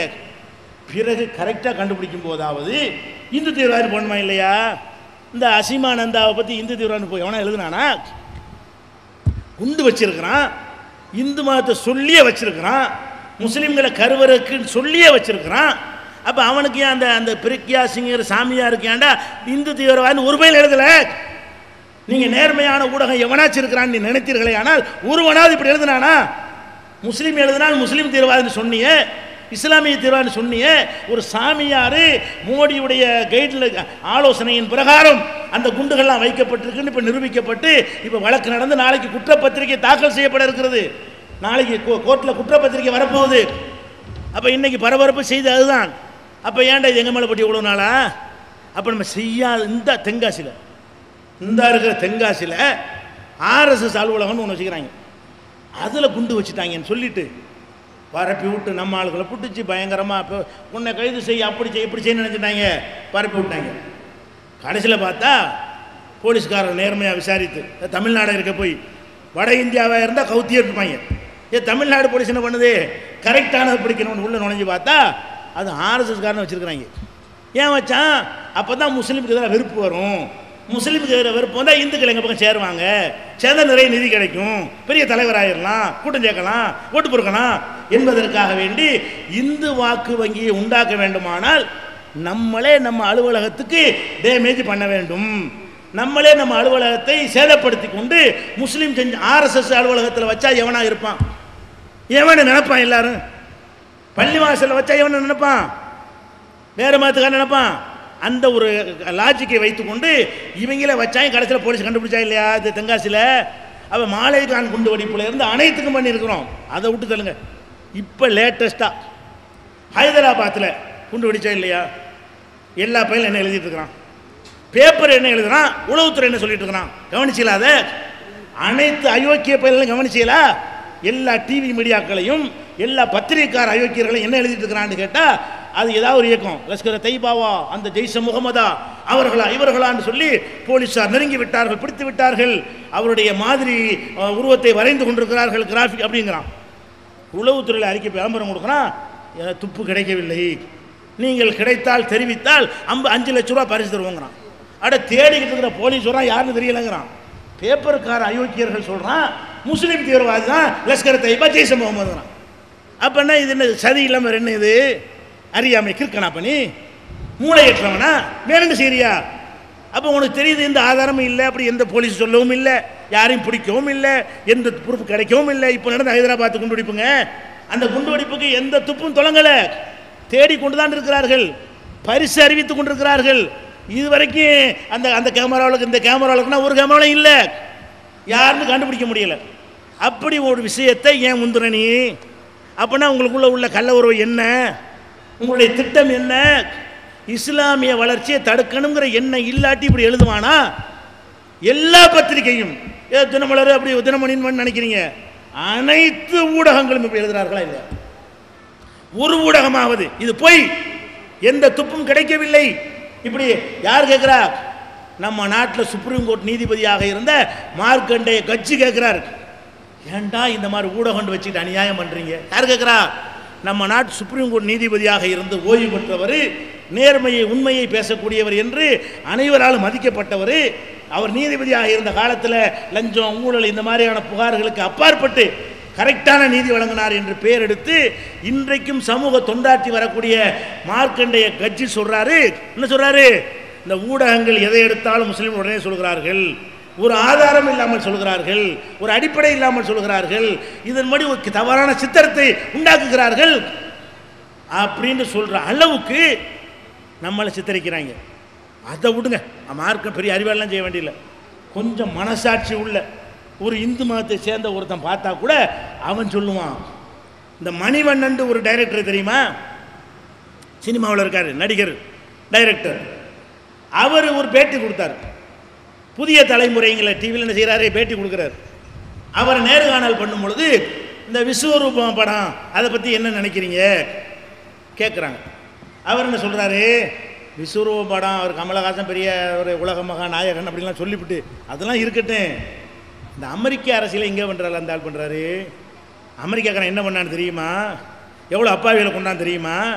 ஆப்கானிஸ்தானில் என்ன நடந்துச்சு தெரியுமா? எத்தனை பொம்பளைகளை சுட்டு கொண்டான், எத்தனை அப்பாவிகளை கொண்டான், எத்தனை குழந்தைகளை கொண்டு போட்டு கொண்டான். அவங்கள நல்ல வேண்டு காட்டுறதுக்கு இவர் ஏன் அந்த அமெரிக்க அரசியல் இங்கே நடத்துகிறாரு என்று சொல்லிட்டு இந்த பாதிப்புகளை ஒரு சினிமாவில் இருக்கக்கூடிய ஒருத்தன் நம்ம சொல்கிறத விட அழகாக சொல்கிறான்.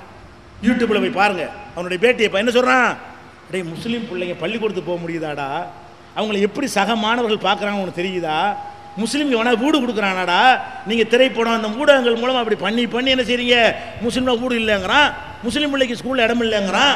முஸ்லீம்னா தீவிரவாதிக்கு என்ன கருத்தை உண்டாக்கி ஒரு சமுதாயத்தையே நீங்கள் ஒரு துரோக சமுதாயமாக மாற்றிட்டீங்களேன்னு கூத்தாடின்னு சொல்லக்கூடிய அந்த துறையில் உறுத்த உள்ளவன் நெஞ்ச நிமித்தி உள்ளதை சொல்கிறான். அப்போ அவனுக்கே தாய்க்க முடியல.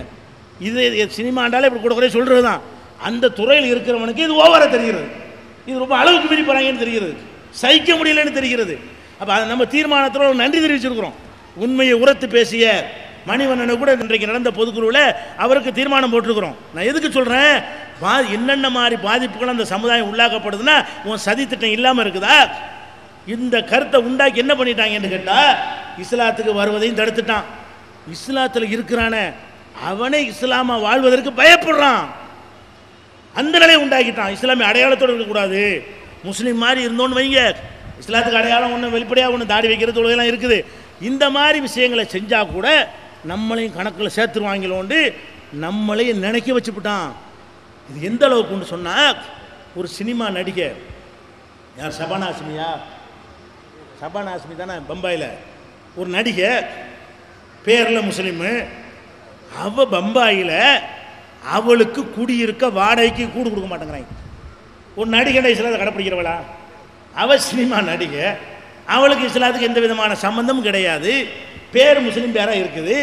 அந்த பேரை கேட்டுவிட்டு எனக்கே இந்த மும்பையில் இவர்கள் வீட்டுக்கு, அந்த பொம்பளை சினிமா நடிகை சொல்கிறா, எனக்கே இந்த மும்பையில் யாரும் குடியிருக்க வீடு தர மாட்டேன் என்று மறுக்கிறார்கள் என்று சொன்னால் வெளிப்படையா இஸ்லாம் என்று காட்டுறவன் என்ன பாடுபடுவான்? சினிமா உலகத்திலிருந்து வருதுங்க. எனக்கே இந்த பாடு, எனக்கு வீடு கிடைக்கவில்லை, ஒரே காரணம் முஸ்லீம். அவன் அப்படி மறுப்பதற்கு காரணம் அவன் இல்லை, இந்த ஊடகங்கள், இந்த சதிகாரர்கள், டிவி மீடியாக்களை பேப்பர்களை வைத்திருக்கக்கூடிய இந்த அயோக்கியர்கள் செய்த உருவாக்கின கருத்து உனக்கு வீடு கிடைக்க மாட்டேன்னுங்கிறது.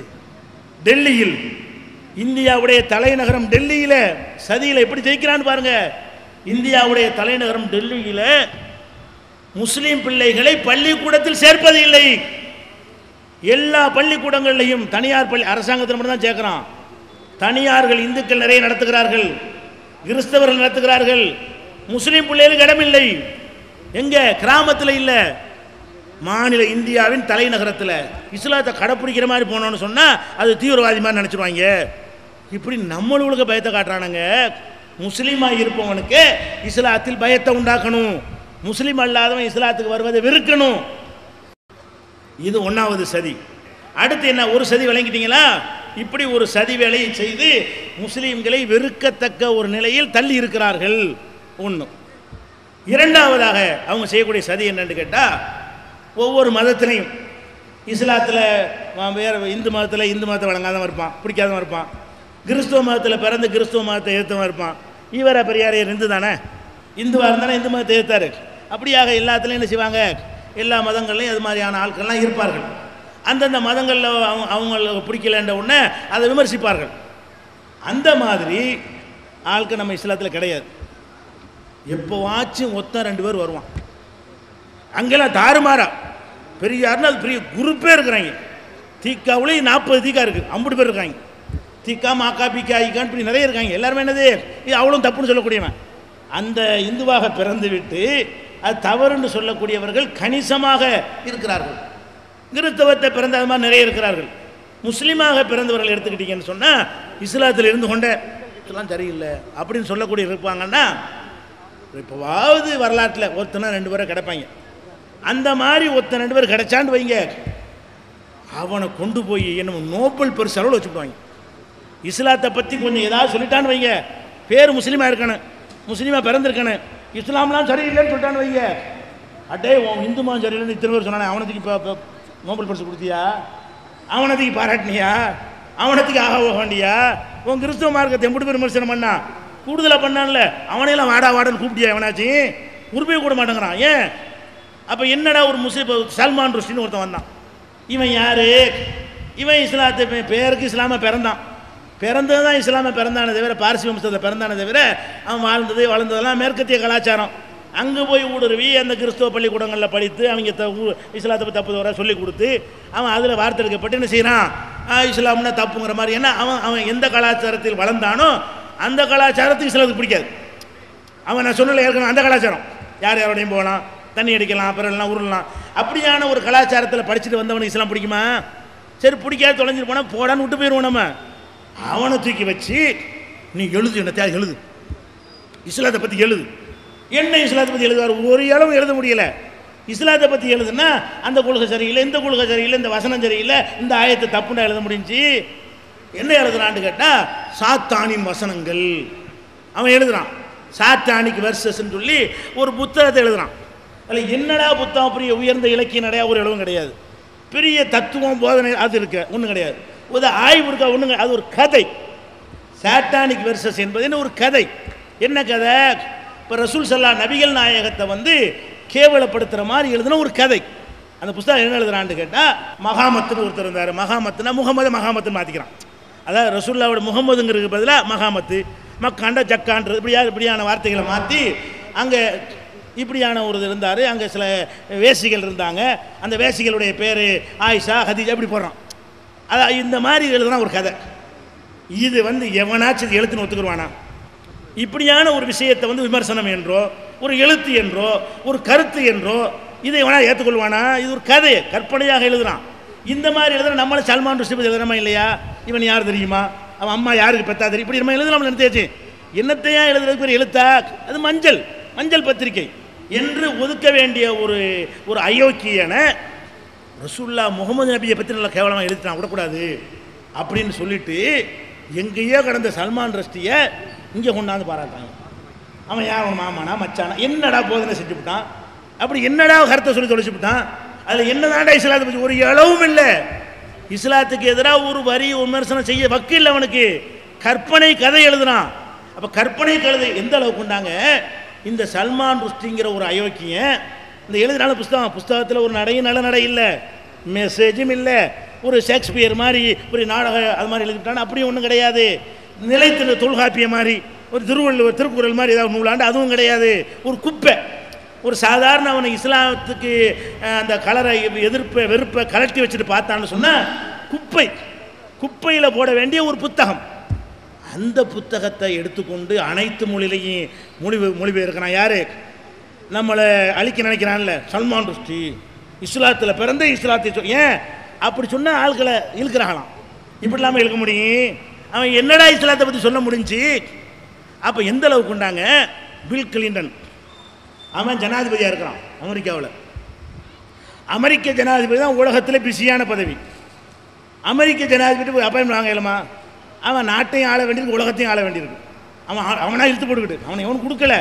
அவனா இந்தியாவுக்கு அவன் தான் ஜனாதிபதி, இலங்கைக்கு அவன் தான். இப்போ அதான் இது நடந்துகிட்டு இருக்கிறது. அவன் நினச்சே செய்கிறான். நம்ம கடல் எல்லைக்குள்ளே வந்தான்னு வைங்க, இந்திய அரசாங்கம் கேட்குமா? இராணுவம் தடுக்குமா? அவன் பாட்டுக்குறான், அவன் பாட்டுக்கு போவான். எங்கே வேண்டாலும் உலகத்துக்குள்ளே போகலாம், எவனும் கேட்க இயலாது. சுட்டு தள்ளிட்டு போயிடுவான். துபாயில் போய் மீனவர்களை சுட்டு போனான். முந்தா நாள் பேப்பரில் என்ன வந்திருக்கு? துபாயில் போய் நம்ம நாட்டு மீனவர்கள் மீன் பிடிக்க போயிருக்கிறாங்க. அங்கே அமெரிக்க கடற்படை ரோந்து வந்திருக்கு, பிடிச்சி எடுத்துருக்காங்க. ஏன்டா சுட்டிங்க? நாங்கள் அமெரிக்காக்காரன் சொல்லி தான் செய்வோம், நாங்கள் எச்சரிக்கை பண்ணோம், விலகளை சுட்டு விட்டோங்கிறாங்க. சாதாரணமாக சென்னை பேப்பரில் வந்துருப்பாங்க, இன்றைக்கு பேப்பரில் வந்திருக்கு. இப்போ இந்த அமெரிக்காக்காரன் உலகத்தை எல்லாம் ஆளணும்னு சொல்லி எங்கே பார்த்தாலும் மிரட்டி பயங்காட்டிகிட்டு இருக்கிறான். ஈவெண்ட்டை போய் அப்பாயின்மெண்ட் மன்மோகன் சிங் கூட வாங்க இயலாது. இந்த மாதிரி அங்கே ஒரு பிரதமர் அமெரிக்காவுடைய ஜனாதிபதி சந்திக்கிறதா இருந்தால் அவரை நம்ம முக்கியமான ஒரு நாட்டு பிரதமர் கூட அப்பாயின்மெண்ட் வாங்குற காத்திருக்கணும். இந்த பில் கிளின்டன் சல்மான் ருஷ்டியை கூப்பிடுறாங்க, டைம் கொடுக்குறாங்க. சல்மான் ருஷ்டி என்னடா பண்ணிட்டான்னு கூப்பிடுறீங்க? அவன் ஏன்டா கூப்பிட்ற? அவன் யாரு? அவன் என்ன அப்படி செஞ்சுட்டான்? இஸ்லாத்தை டேமேஜ் பண்ணுற வேலையை அவன் செய்ய பார்க்குறான். இவனை கருவியாக வைத்து முஸ்லீம்கள் மீது வெறுப்பை உண்டாக்கலாம், இஸ்லாத்துக்கு வரக்கூடிய செல்லக்கூடிய மக்களை தடுக்கலாம் என்ற நோக்கத்திற்காக அமெரிக்காவுடைய ஜனாதிபதி கிளின்டன் என்ன பண்ணுறான்? இவனை கூப்பிட்டு சந்தித்து 2 மணி நேரம் அவன்கிட்ட உரையாடுறான். என்னத்தை உரையாட கண்டுபிடிச்சான்னு தெரியல. அட தனிப்பட்ட வாழ்க்கை இந்த அயோக்கியம் நல்லவனா? சல்மான் ருஷ்டிங்கிறவன் ஒரு பொம்பளோட வாழ்ந்தான், 3 மாதம் குறைச்சி விட்டான், அப்புறம் ஒருத்தியோட வாழ்ந்தான், அவளையும் வெட்டி விட்டு விட்டான், அப்புறமேல ஒரு நாட்டியக்காரி அவளோட கல்யாணம் பண்ணான், அவளையும் வெட்டி விட்டு விட்டான். இப்படி மாசத்துக்கு ஒருத்தியை பார்த்துட்டு இருக்கிறவனை புரட்சியாளன்னு காட்டுறாங்க. அதுக்காகத்தான் இஸ்லாத்தை விமர்சிக்கிறான். இந்த மாதிரியான கலாச்சாரத்துக்கு அவனுக்கு இஸ்லாம் ஒத்து வராதுன்னா அந்த மாதிரி ஒரு கேட்டகரியில் உள்ளவனை கூப்பிட்டுக்கிட்டு அமெரிக்க ஜனாதிபதி பேசுகிறான்டா. எதுக்கு தெரியுமா? இவனுக்கு ஒரு ஃபேஸ் வேல்யூ உண்டாக்கணும். எதுக்கு அவனு கூப்பிட்றான்? அமெரிக்க ஜனாதிபதி கூப்பிட்ற காரணம் என்ன? கிளின்டன் கூப்பிட்டாரு, யாரப்பா? சல்மான் என்னப்பா செஞ்சாரு? அப்படி வரணுமா? அந்த புஸ்தகத்தை இருப்பா. அப்படி முகமது அப்படியாளா? எல்லாம் விசாரிக்கலா? மோசமான ஆளுக்கு தானே அவங்க அப்படின்னு உண்டாக்கணும். ஒரு ஆதாரம் இல்லாமல். அப்போ இந்த மாதிரியான ஒரு கருத்துருவாக்கத்தை உண்டாக்குவதற்காக வேண்டி சல்மான் ருஷ்டி அமெரிக்க ஜனாதிபதி சந்தித்து 2 மணி நேரம் பேசுகிறான்னு சொன்னால் அடுத்த சதி தான். அடுத்தது என்ன, தஸ்லீமான்னு ஒருத்தி இருந்தா. இந்த மாதிரி தேடிக்கிட்டே இருப்பானுவோ. எப்போனாச்சும் ஒருத்தர் மாட்டினான்னு வைங்க முஸ்லீமில், அவனை என்னமோ உலகமாக அறிவாளி மாதிரி காட்டிடுவாங்க. இவங்கள நாராக கிழிக்கிறாங்க. அவ்வளோ உண்மையாக இருக்கும். அவங்கள சேர்ந்தவங்க ஆய திறக்க மாட்டாங்க, அவங்கள போய் பேச மாட்டாங்க, அவங்களுக்கு விருது கொடுக்க மாட்டாங்க, அவங்களுக்கு எந்த மாதிரி அந்தஸ்தும் கொடுக்க மாட்டாங்க. அதே மாதிரி என்ன பண்ணுறான் இந்த தஸ்லீமான்னு ஒரு பொம்பளை, அவள் என்ன செய்கிறா, அவளே சொல்கிறா. அதில் என்ன சொல்கிறா, நீ யாரோட வேண்டாலும் போய் சேர்ந்துக்க, கற்பப்பை சுதந்திரம் வேணுங்கிறான். கற்பப்பைக்கு சுதந்திரம் வேணுமா அப்படின்னா என்ன அர்த்தம்? யாருக்கு பிள்ளை பெறுறங்கிற சுதந்திரம் நாங்கள் தான் முடிவெடுப்போம். ஒரு பிள்ளை வந்துட்டு பெறும், ஒரு பிள்ளை அவன்கிட்ட பெறும், நீ யார் கேட்குறது? இந்த சுதந்திரம் பெண்களுக்கு வேணும்னு எழுதுறான் ஒரு பொம்பளை. இது புரட்சியா? இது வரவேற்கத்தக்கதா? முஸ்லீம் விட்டுதல். எந்த இந்துவா இதை ஒத்துக்குருவானா? இவன் என்ன செஞ்சிட்டா, என்ன புரட்சிகரமான கருத்தை சொல்லிட்டா? இதுதான் சொன்னான், கற்பப்பை சுதந்திரம் வேணும், பெண்களே நீங்கள் ஆண்களை கற்பழிக்க வேண்டும்ங்கிறான். இதுதான் சுதந்திரம். இப்படி எழுதியிருக்காங்க. ஒரு அறிவாளி செய்வான முதல் முடியுமா? கற்பழிக்குதல் என்பது பெண்களுக்கு சாத்தியமாகுமா? ஒரு ஆண் விரும்பாவிட்டால் ஒரு பெண்ணால் ஏதாவது செய்ய எந்த ஒரு அறிவும் இல்லாமல், ஒரு லாஜிக்கும் இல்லை, வார்த்தையும் தெரியவில்லை, உலகத்தில் நடக்கவும் முடியாது. அப்போ இது எப்படி ஒரு கிறுக்கச்சி பைத்தியக்காரின்னு சொல்ல வேண்டிய ஒருத்திய இஸ்லாத்தில் இருந்து கொண்டு இதெல்லாம் சொல்லுறான். நம்ம கலாச்சாரத்துக்கு ஒத்து வர்றா? நான் இஸ்லாமாக இருந்து கொண்ட தஸ்லீமான்னு பேரில் இருக்குதுல்ல, முஸ்லீமெல்லாம் இப்படி ஆகலாம், முஸ்லீம் எல்லாம் இப்படி வந்துடலாம் இப்படிங்கிற கருத்தில் அவளை தூக்கிட்டு தலையில் வச்சுட்டு ஆட்டம் போடுறானுங்க. தலையில் தூக்கி வச்சுட்டு என்ன செய்கிறான், ஹைதராபாத்தில் புஸ்தகங்களே அவளை கூப்பிட்றான். பின்னி எடுத்து வெட்டி விட்டாங்க. அது ஒரு விஷயம். புஸ்தகம் வெளியிட்டு விளையாட சாடி செய்தான், அடிச்சு நோக்கி வெட்டி விட்டாங்க. இந்தியாவுக்கு வரக்கூடாதுன்னு வெட்டிட்டாங்க. அது ஒரு விஷயம். நான் எதுக்கு சொல்ல வர்றேன், இந்த தஸ்லீமா, சல்மான் ருஷ்டி, இந்த இங்கே ஒருத்தன் மனுஷபுத்திரன் தான், அவன் இஸ்லாத்தில் பிறந்துவிட்டு அதை எழுதினானா அவனுக்கு சாகித்ய அகாடமி கொடுத்துட்டாங்க சென்ட்ரலில் கூப்பிட்டு. எதுக்கு அவனுக்கு கொடுத்தான்?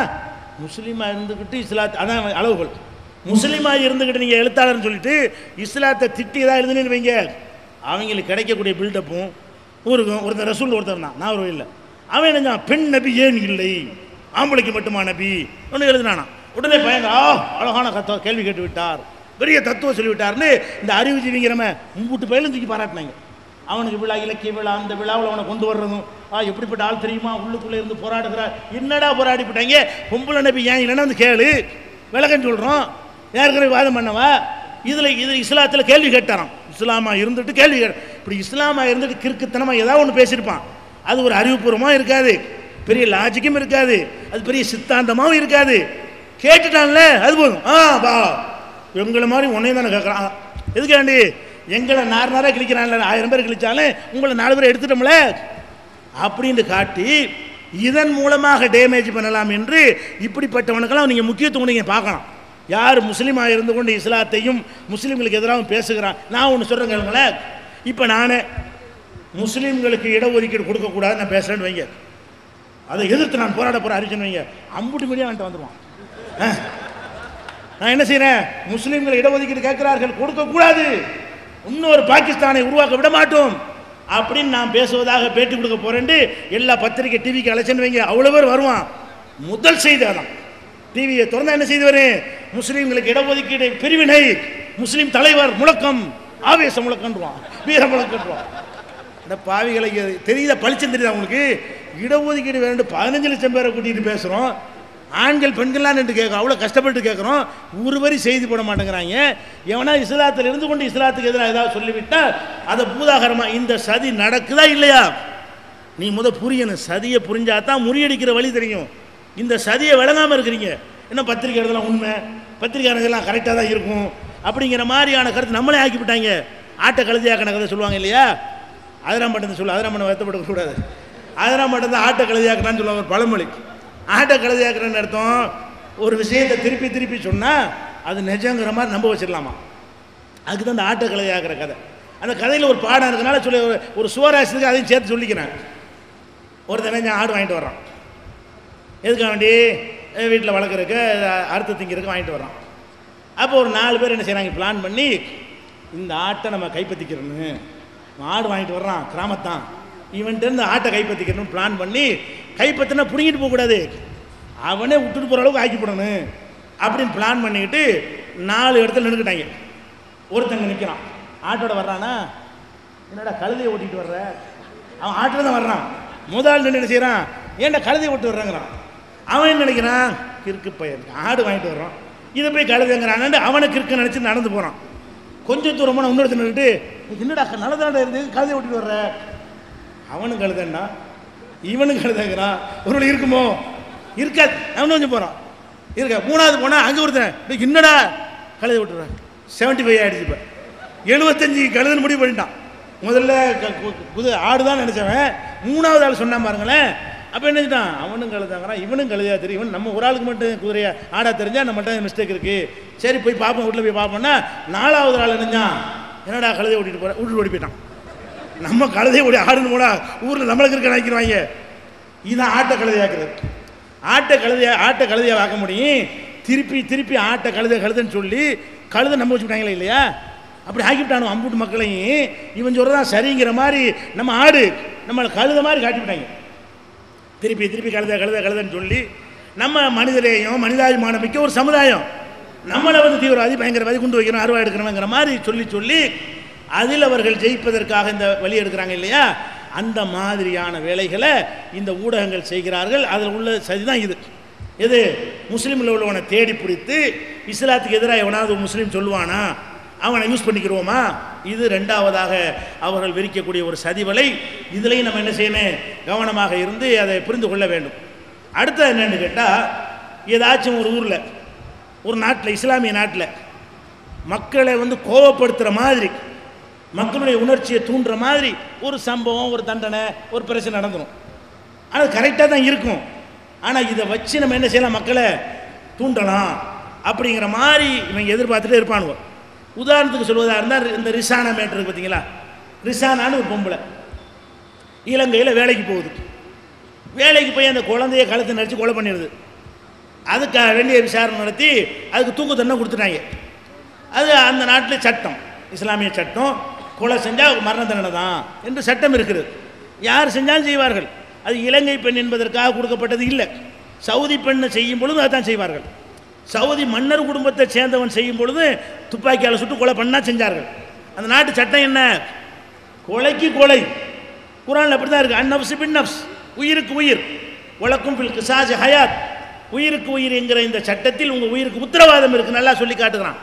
அந்த மாதிரி அந்த நாட்டில் செஞ்சிட்டாங்களா, இதை எடுத்தாங்க.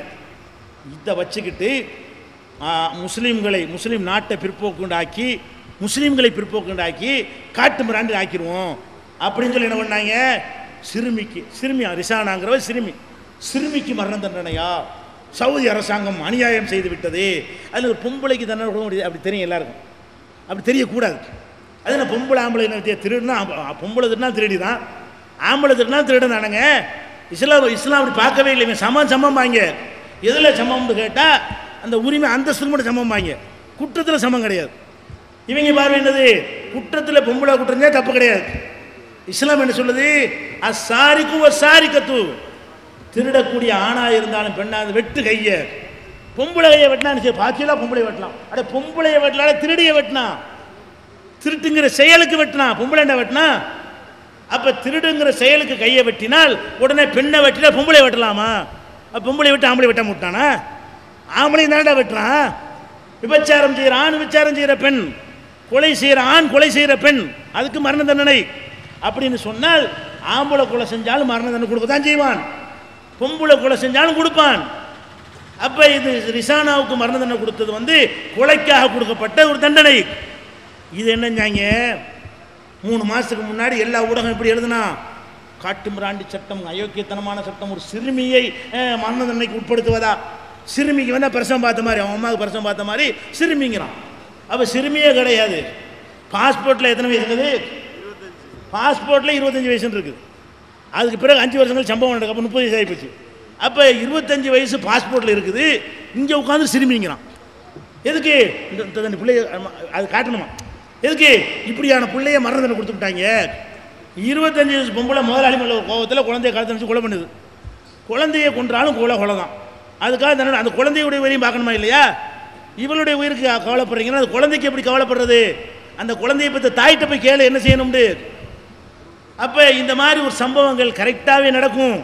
அந்த கரெக்டான விஷயத்தையும் எப்போ வந்து தப்பாக சித்தரிக்கலாம்னு வாய்ப்பு கிடைக்கிறதோ அவளும் கச்சை கட்டுவாங்க. பேசி வச்ச மாதிரி எந்த தொலைக்காட்சி எடுத்தாலும் இதை முதல் செய்தியாக சொல்லுவான், இதை டேமேஜ் பண்ணுற மாதிரி சொல்லுவான். சிறப்பு விவாதம் நேருக்கு நேரமா, நேருக்கு நேரம் கூப்பிட்டு என்ன செய்வாங்க, அதை கவனிச்சிங்களா? இந்த நேருக்கு நேரே சதி தான். இந்த நேருக்கு நேரம் பார்த்தீங்களா, விஸ்வரூபம் படத்துக்கு வாண்டு கூப்பிடுவாங்க, 4 பேர் கூப்பிடுவாங்களா, நம்மள யாரை கூப்பிடுவான், எவன் சொங்கி ஊமை பையில கூப்பிடுவாங்க. நம்மள கூட யாரு எவன் ஊமையில் சேர்க்கறதுக்குள்ளவனா இருப்பானோ அந்த மாதிரி ஒரு ஊமை பையில கூட வச்சுருவாங்க. சரி தப்பித்தவரை வாயை தந்தான்னு வைங்க, இருங்க தலைப்பை விட்டு போவாது, நீ சொல்லுங்க. அவன் ஏதாவது ஒரு கருத்தை சொன்னா இந்த நிகழ்ச்சி நடத்துறவன், அவன் சன் டிவியா இருக்கட்டும், அவன் வந்து கலைஞர் டிவியா இருக்கட்டும், அவன் ஜெயா டிவியா இருக்கட்டும், எல்லாருமே என்ன செய்வான், இவன் ஒரு கருத்தை சொன்ன உடனே இருங்க தலைப்பு காப்பாற்படி நீ சொல்லுங்க, இவன் எந்த சம்மந்தம்லாம் பேசுவான். அப்போ இந்த ஊடகங்க அயோக்கிய வேலையை சதித்திட்டு அவ்வளவு அயோக்கியனா இருக்கான். உள்ளுக்குள்ள விஷத்தை வைத்துக்கொண்டு இஸ்லாத்தை ஒழிக்கிறது என்பது ஒரு லட்சியம் உள்ளத்தில் இருக்குது. அந்த உள்ளத்தில் எந்த அளவுக்கு என்றால் கருணாநிதியை சொல்றாரு. எதை இந்த ரிசானா மேட்டரை எடுத்துக்கொண்டு கருணாநிதி என்ன பண்ணாரு, அது காட்டுமிராண்டி சட்டம். அப்போ இஸ்லாத்தான் விமர்சிக்கிறார். இது கொலை, சிறுமியை கொல்வதா, சிறுமிக்கு தண்டனையா, காட்டுமிராண்டி சட்டம் அப்படிங்கிறார். ஒரு மரண தண்டனை நான் என்றைக்கும் ஆதரிச்சது இல்லை, இவர் ஆதரிச்சது இல்லையா, மரண தண்டனை ஆதரிக்க மாட்டாராம். அவர் அழகிரியை பற்றி எவனோ எழுதிட்டாங்கிறதுக்காக வேண்டி 50 பேருக்கு மரண தண்டனை கொடுத்தாந்தாள். எங்கள் தினகரன் பத்திரிக்கை ஆஃபீஸுக்குள்ளே போய் அவ்வளோ பேரையும் காலி பண்ணவர் சொல்கிறாரு, அவர் மௌன பேசினா மரண தண்டனை கொடுப்பாகலாம், ஒரு ஆளை கொலை பண்ணால் கொடுக்க மாட்டாங்களாம். எவ்வளோ நாங்கள் மரண தண்டனை என்றைக்கும் ஆதரிச்சது இல்லை. அப்போ மௌனை பற்றி இந்த மாதிரி கருத்து கணிப்பு நடத்தினாங்கிறதுக்காக வேண்டி தினகரன் பத்திரிக்கை 4 பேருக்கு 3 பேருக்கு மரண தண்டனை கொடுத்தியடா. நீ வந்துக்கிட்டு மரண தண்டனை எதிர்க்கிறாளா, நீ இஸ்லாத்தை எதிர்க்கிறதுக்கு ஒரு வாய்ப்புக்கு காத்துக்கிட்டு இருக்கிற ராஜபக்சே தூக்குல போடுங்கிற அவன் மரண தண்டனை இல்லையாப்ப. நம்மளை விமர்சிப்பதற்கு காத்துக்கிட்டு இருக்கிறாங்க. எந்த விஷயம் ஒரு கொந்தளிப்பா நம்மளே பயந்துக்கிட்டு இருக்கிற மாதிரி ஆக்கிடுவாங்களா, அந்த விஷயத்தை எகிரி அடிக்கிறது. நம்ம அதை விட திருப்பி எகிரி அடிச்சோமா வாய முடிட்டானுவோம். என்ன அடிப்படையில் செய்யறது, இந்த ரிசானை எடுத்து போட்டோன்னு வைங்க, முஸ்லீம் வாய திறக்க மாட்டான். சின்ன பிள்ளைக்கு தண்டனை எப்படி நியாயப்படுத்துவாங்க, பேசாமல் பம்மிக்கிடுவாங்க, திருப்பி அடிக்கலாம்னா 2 மீட்டிங்கு தான், 2 கேள்வி தான், வாடா விவாதத்துக்கணும். ரிசானா சிறுமியா, அதை பேசுவோமா? அந்த நாட்டில் ஒழுங்காக விசாரணை நடத்து, அதை பேசுவோம் வர்றியா? அல்ல மரண தண்டனை தப்புங்கிறிய வர்றியான்னு கடிதம் போட்டோமா இல்லையா? கருணாநிதிக்கே போட்டோம். நீ சரியான கருத்து சொல்றவனா இருந்தா எங்களோட விவாதிக்கவா, நான் தயாராக இருக்கிறேன். கருணாநிதியும் பதில் வர காணாம். இந்த மனுஷிய புத்திராவைவன் நக்கிறேன் 50 பேருக்கும் போட்டோம், வாடா பேசுவோம். ஏன்டா பொய்ய பரப்புறீங்க? இதான் பதிலடி கொடுக்குற மெத்தேடு. அவன் என்ன நினைக்கிறாங்க, இந்த மாதிரி பரப்புனா முஸ்லீம் என்ன செய்வான், நம்மளே தப்பு, முஸ்லீம் கொண்டு வச்சிருப்பாம்பள இருக்கு. எப்படா வச்சோன்னு கேட்கணுமா இல்லையா? எவன்டா வச்சது எப்போ வச்சதுன்னு கேட்கலன்னு சொன்னால் அந்த பலவீனத்தை பயன்படுத்தி கொண்டு என்ன செய்யறான், இப்படிலாம் செய்யறான். இந்த மாதிரி நியூஸ் வந்தால் நோட்டீஸ் போஸ்ட் அடிச்சு ஒட்டணும், இந்த மாதிரி தப்பு செய்து போடுகிற இந்த டிவியை கண்டிக்கிறோம், இந்த பேப்பரை கண்டிக்கிறோம், மதவெறியை தூண்டாது. அவன் ஆஃபீஸ் முன்னாடி போய் ஒட்டுங்க. ஆஹா சுதாரிச்சுக்கிட்டாங்க, ஒன்று கிடக்க ஒன்று எழுதணும் வேற மாதிரி போயிடும். நம்ம தீவிரவாதி சும்மா சொல்கிறோம், நெசமாகிடுவாங்க. பையன் வந்துடுவான், நம்ம தீவிரவாதி சும்மா சொல்லிட்டு இருக்கிறோம், நெசமாகிட்டாங்களா ஆபத்தாக போயிடும் அப்படிங்கிற மாதிரி பயம் வருமா இல்லையா? அப்போ நம்ம எகிரி அடிக்க வேண்டும். ரிசானா விஷயம் எகிரி அடித்தோம். படம் சினிமா எடுத்துகிட்டு வந்தாங்க. ஒவ்வொரு சினிமாவிலும் என்ன நம்மளை எப்படி காட்டுவாங்க உங்களுக்குலாம் தெரியும். முஸ்லீம்னா எப்படி காட்டுறது, அதுக்குன்னு ஒரு கோலம் வச்சுருக்காங்க. முஸ்லீம்னா பொம்பளையை காட்டுறாருந்தா அதுக்கு ஒரு மார்வாடி மாதிரி ஒரு டைப்பை வேஷத்தை போட்டு விட்டு அது ஒரு டான்ஸ் ஆட விட்டு சின்னஞ்சீரு கண்டு சீனாக்கர் கண்டு அந்த காலத்துலேருந்து பார்க்குறோம். சின்னஞ்சீரு சிட்டு சீனாக்கர் கண்டு பாட்டிலேருந்து சலாம் பாபு காலத்துலேருந்து நாங்கள் பார்க்க தானே செய்கிறோம். அந்த காலத்து இந்த காலம் வரைக்கும் முஸ்லீம் பொம்பளைக்குன்னு ஒரு வச்சுருக்கிறாங்க. அப்படி ஒரு பொம்பளை உலகத்தில் பார்க்கவே இல்லை. நீங்கள் எந்த ஊர்லேயும் அந்த மாதிரி வேஷம் போட்டு இருக்கிற பொம்பளை குறவங்குறதெல்லாம் பார்க்க முடியும். அந்த மாதிரியான பொம்பளையை கொண்டு காட்டி முஸ்லீம் பொம்பளைக்கு அப்படி ஒரு இடத்த போட்டு விட்டுருவாங்க. முஸ்லீம் ஆம்பளை என்ன சாம்பிராணி தாடி தலைவர் துப்பி முஸ்லீம் இப்படி முஸ்லீம் இருக்கிறோம். அப்போ என்ன பண்ணுறாங்க, முஸ்லீம்னு சொன்னாலேயே இவங்க அருவருக்கத்தக்க தோற்றம், பார்த்தாலே சகிக்காது, பொம்பளையும் சகிக்காது, ஆம்பளையும் சகிக்காது. இவங்களுக்கு தமிழுக்கு அப்பாற்பட்டவங்க. நம்மளுக்கு நம்ம முஸ்லீம் எப்படி பேசுவான், நம்ம சொல்கிறான் நிம்பள் கேட்குறான். முஸ்லீம் இப்படி தான் பேசுவான். சினிமாவில் அவனுக்கு மேலே அப்பனா தமிழ் பேசிக்கிட்டு இருக்கிறோம், அவனுக்கு தமிழை நம்ம கற்றுக் கொடுத்துட்டு இருக்கிறோம். வணங்குதா, உன்னை விட தெளிவாக சுத்தமாக தமிழ் பேசக்கூடிய நாங்கள், எங்களுடைய வணக்கம் கூட நீ வேறு தாண்டா நாங்கள் நோம்புங்கிற ஆளுக்கு, நீ வேறு தாண்டு வடமொழியில் பேசிக்கிட்டு இருப்ப, நாங்கள் செந்தமிழில் நோம்புங்கிற அளவுக்கு நாங்கள் என்ன செய்கிறோம், அப்படி தமிழோட உருண்டு புரண்டுக்கிட்டு இருக்கிற நம்மளை பார்த்துக்கிட்டு என்ன சொல்கிறான், நம்மள் வர்றான் நம்பளுக்கு போகிறான் இப்படி. அதே இல்லாட்டி என்ன செய்வான், அரபு நாட்டு சேக்கு மாதிரி ஒருத்தனை போட்டு விட்டு பொம்பளை சப்ளை பண்ணுற டாப்பிக்கை எடுத்துருவாங்க. அதுக்கு அது மாதிரி இதுதான் நம்மளை காட்டுறாங்க. இப்படியே காட்டிக்கிட்டே இருக்க நம்ம என்ன செஞ்சோம், இது சதி. எதுக்கு செய்யறான், பார்த்த வெறுக்கணும். இஸ்லாத்தை வெறுக்க வைக்க முடியல, முஸ்லீமை வெறுக்க வச்சு அதன் மூலம் இஸ்லாத்தை வெறுக்க வைக்கணும். இஸ்லாமிய கொள்கையை வெறுக்க வைக்க முடியாது, இஸ்லாமிய சித்தாந்தத்தை வெறுக்க வைக்க முடியாது. முஸ்லீமை வெறுக்க வைத்தால் இவனுடைய நம்ம சேர்றதுன்னு நினைக்குவான் மற்றவன்.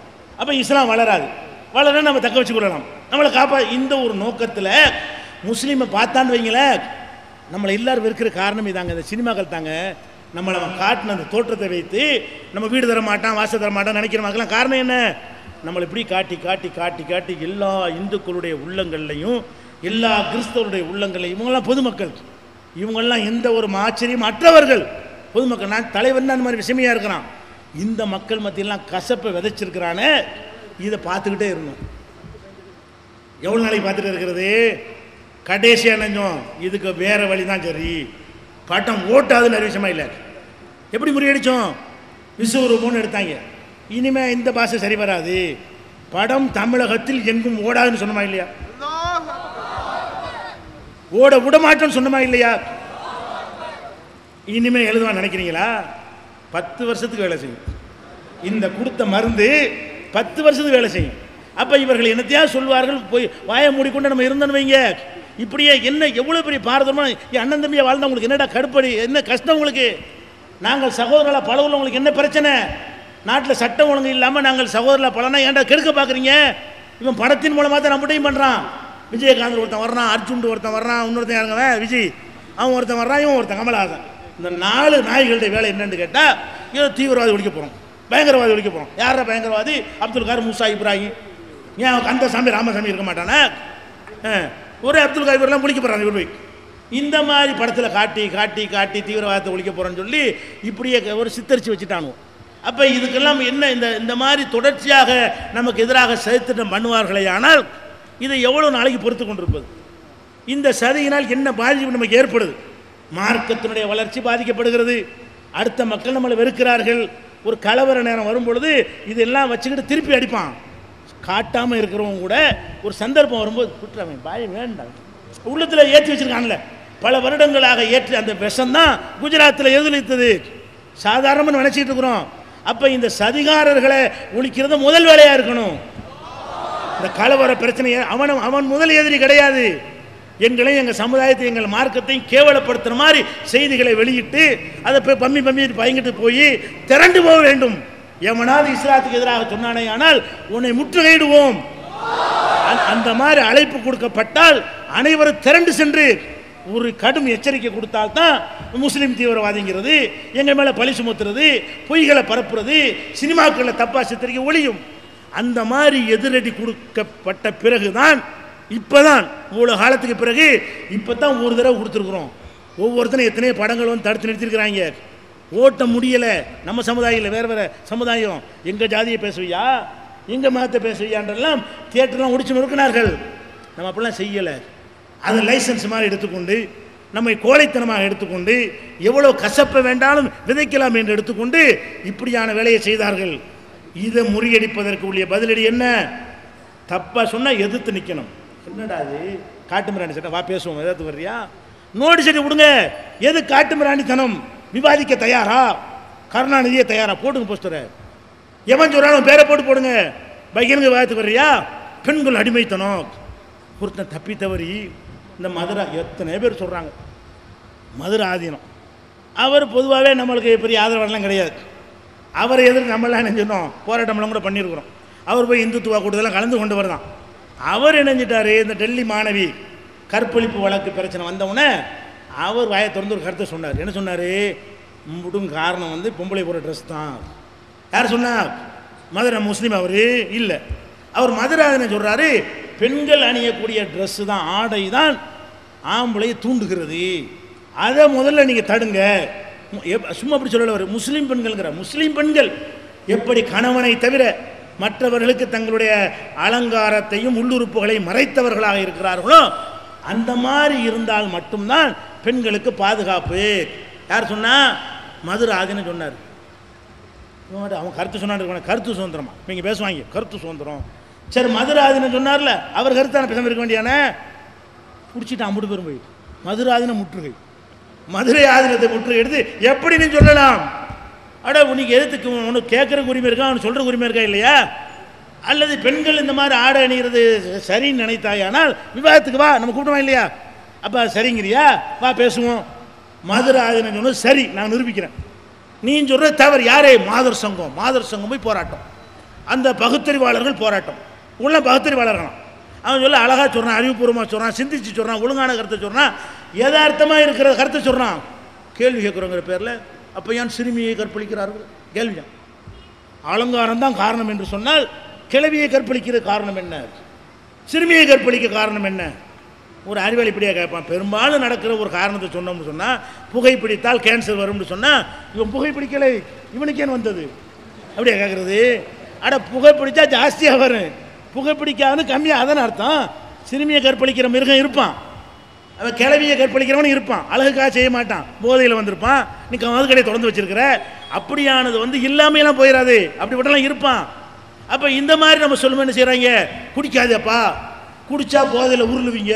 இந்த நான் உருளைய இந்த குடிக்காமல் உளறானே அப்படி கேட்க முடியுமா? ஒருத்தனை காட்டி இவன் குடிச்சானா உளறானே, அப்போ குடிக்காமல் உளருவான்ல, அதனால் குடிக்கலாம், இப்படி நான் வேணா சொல்லுவானாங்க. இப்போ இதான் அறிவாளிகளாம். இவங்கெல்லாம் யார்?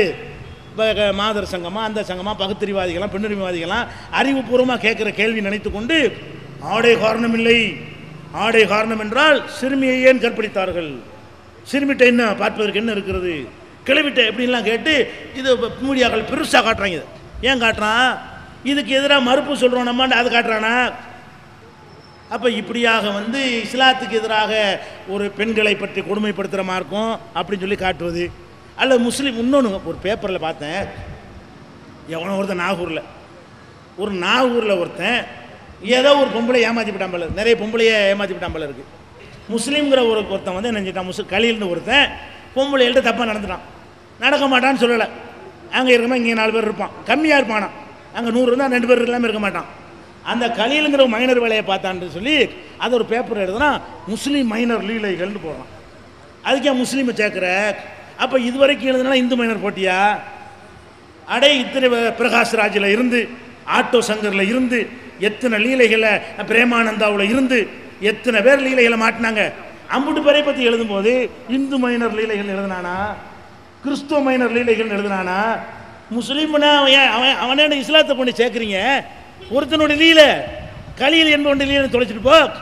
அப்போ இந்த மாதிரி ஒன்று செஞ்சால் கூட ஒருத்தன் பெங்களூரில் பெரிய குளத்திலேருந்து ரேஷன் கடை அரிசியை கடத்துறான். ரேஷன் கடை அரிசி எல்லாரும் கடத்துறான். ₹1 அரிசி இருக்கிறதுனால, ஓசி அரிசி இருக்கிறதுனால அதை வாங்கி என்ன செய்கிறாங்க, கடத்துறாங்க. கடத்தி பெருசாக கோடியெல்லாம் சம்பாதிக்க முடியாது. 25 ₹50 விற்க முடியும், ₹5 ₹6 விற்கலாம். அந்த ரேஞ்சில் உள்ள அரிசி தான் கொடுக்குறாங்க. சரி, அது இதை கேரளாவுக்கு கடத்துறாமல் இருக்குது. கடத்தினான்னு சொன்னால் முஸ்லீம் கடத்தல்காரன், அதுக்கு மட்டும் உலகம் பூரா ரேஷன் கடத்துறான். பெரிய குளத்தில் ஒரு முஸ்லீம் ஆள் கடத்தி விட்டான். அதுக்கு என்ன பண்ணுறாங்கன்னா முஸ்லீம் கடத்தல்காரன் கைது. அப்போ இதுவரைக்கும் அது அல்லாத அத்தனை யாரா கடத்தினா, அவனுக்கு என்னடா மதம், அதை ஏன்டா நீங்கள் போடலை? அப்படி போடணுமா இல்லையா? கந்தசாமி கடத்தினா இந்து கந்தசாமின்னு போடணுமா இல்லையா? இந்து கடத்தல்காரன் போடணுமா இல்லையா? ஒரு டேவிட் கடத்தினா கிறிஸ்துவ கடத்தல்காரன் போடணுமா இல்லையா?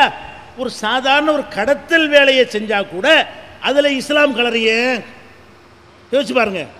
அப்போ ஒரு காமுகவே வெறியாட்டம் ஒருத்தன் பண்ணான்னா அதில் எதுக்கு இஸ்லாமு? அவன் பேரை போடுத்தோல, ஒரு மைனர்னு போடு, நாங்கள் நம்ம சப்போர்ட் பண்ணி வந்தோமா எப்படின்னு சொல்ல போச்சு. நீ வேணாங்க ஒருத்தன் நித்யானந்தான்னு வந்தான், அவ்வளோ லீலை பண்ணான், கொஞ்சம் பேர் ஏற்றாங்க, கொஞ்சம் பேர் சப்போர்ட்டாக நிற்கிறாங்க. அப்படி நம்ம சம்மந்தம் யாருக்கா சப்போர்ட்டாக நின்றுருக்கா? இந்த கலீலுக்கு ஆதரவாக யாரை போட்ட பண்ணியில? முஸ்லீம் எல்லா ஜமாத்தெல்லாம் தீர்மானம் போட்டு நம்ம மைனர் கலீலை எப்படி நீ சொல்லலாம் கேட்டோமா? அட எங்கள் இஸ்லாத்துக்கு என்னடா சம்பந்தம்? நாங்கள் ஆதரித்தாலும் பரவாயில்லைங்களாம். எவனோ ஒரு காமுகன் எதையாவது பண்ணிட்டான்னு சொன்னால் அதில் இஸ்லாம் ஒன்று விட மாட்டேங்கிறாங்க.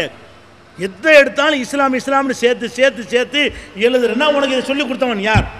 இதனுடைய நோக்கம் என்ன? நீ என்ன எதிர்பார்க்கிறாய்? நாங்கள் நினைக்கிறோம் நீ சதி வேலை செய்கிறாய், நாட்டில் வந்து அமைதியின்மை கெடுப்பதற்கு இதை செய்கிறாய் என்று நாங்கள் நினைக்கிறோம் என்று என்ன செய்யணும், இதுக்கு நம்ம பாடம் கற்பிக்க வேண்டும். அதுபோக இன்னொன்றை நான் சொல்கிறேன், முக்கியமாக இன்றைய சூழ்நிலையில் சொல்ல வேண்டிய செய்தி, நம்ம சமுதாயத்தில் உள்ள இளைஞர்களே நீங்கள் அறியாமையில் ஒத்துக்கொள்ள மறுத்தாலும் நான் பதிவு செய்ய வேண்டிய செய்தி. என்ன செய்தி என்று சொன்னால், இப்போ இந்துக்களில் ஏதோ திருவிழா அதுன்னு வரும், ஒரு கல்யாணம்னு வருவான். அவன் மார்க்கத்தில் என்ன செய்வாங்க, தாரை தப்பட்டை, செத்து போனால் கூட என்ன செய்வாங்க, தாரை தப்பட்டை அப்படி அடித்து தான் போவாங்க. அவன் போகிறான்னா இவன் எப்படி போகிறான், எப்படி அவன் மார்க்கத்தில் போகிறான், எங்கள் பள்ளிவாசல்கிட்ட எப்படி போகிற, இதை வச்சு நம்ம அம்மாளுக்கு உணர்ச்சி வதப்படுறான்னா இதை வச்சு ஆள் சேர்த்துறாங்க, இதை வச்சு முஸ்லீமுக்கு எதிராக ஒரு அணி திரட்டுறதுக்கு ஒரு காரணமாக்கிறாங்க. நான் என்ன கேட்குறேன், இந்த பள்ளி வாசலுக்கு மதித்து இவ்வளோ பேசுகிறிய, தர்காவில் கந்திரி பேரில் உணவு நீ செய்கிறியா இல்லையா? நீ வந்து கந்திரி விழா நடத்தும் போது இதே தாரை தப்பட்டை அடிச்சுக்கிட்டு பள்ளிவாசலில் கடந்து போகல? எத்தனை ஊரில் நான் கந்திரி தர்காவில் நடக்குது, அந்த பள்ளிவாசலுக்கு நீ என்ன மரியாதை கொடுத்த? கொடுக்கல. சரி, பள்ளிவாசலுக்கு மரியாதை கொடுக்கணுங்கிறியாடா, பள்ளிவாசலுக்கு மரியாதை கொடுத்து பள்ளிவாசலுக்கு நீ போனியா? யார் போய் யார் கேட்க போகிறாங்க, தொழுமை போக மாட்டாங்க. ஐயா நீ பள்ளிக்கு நீ போனியா? முதல்ல பள்ளிக்கு போகாதவன் போய் அவன் பாட்டுக்கு 5 நிமிஷம் அடிச்சுட்டு போயிட்டான்னு சொன்னால் அந்த மக்கள் நீங்கள் என்ன செய்றீங்க, அந்த மக்களையும் இந்த சதிகாரம் நீங்கள் பிரிக்கணும்.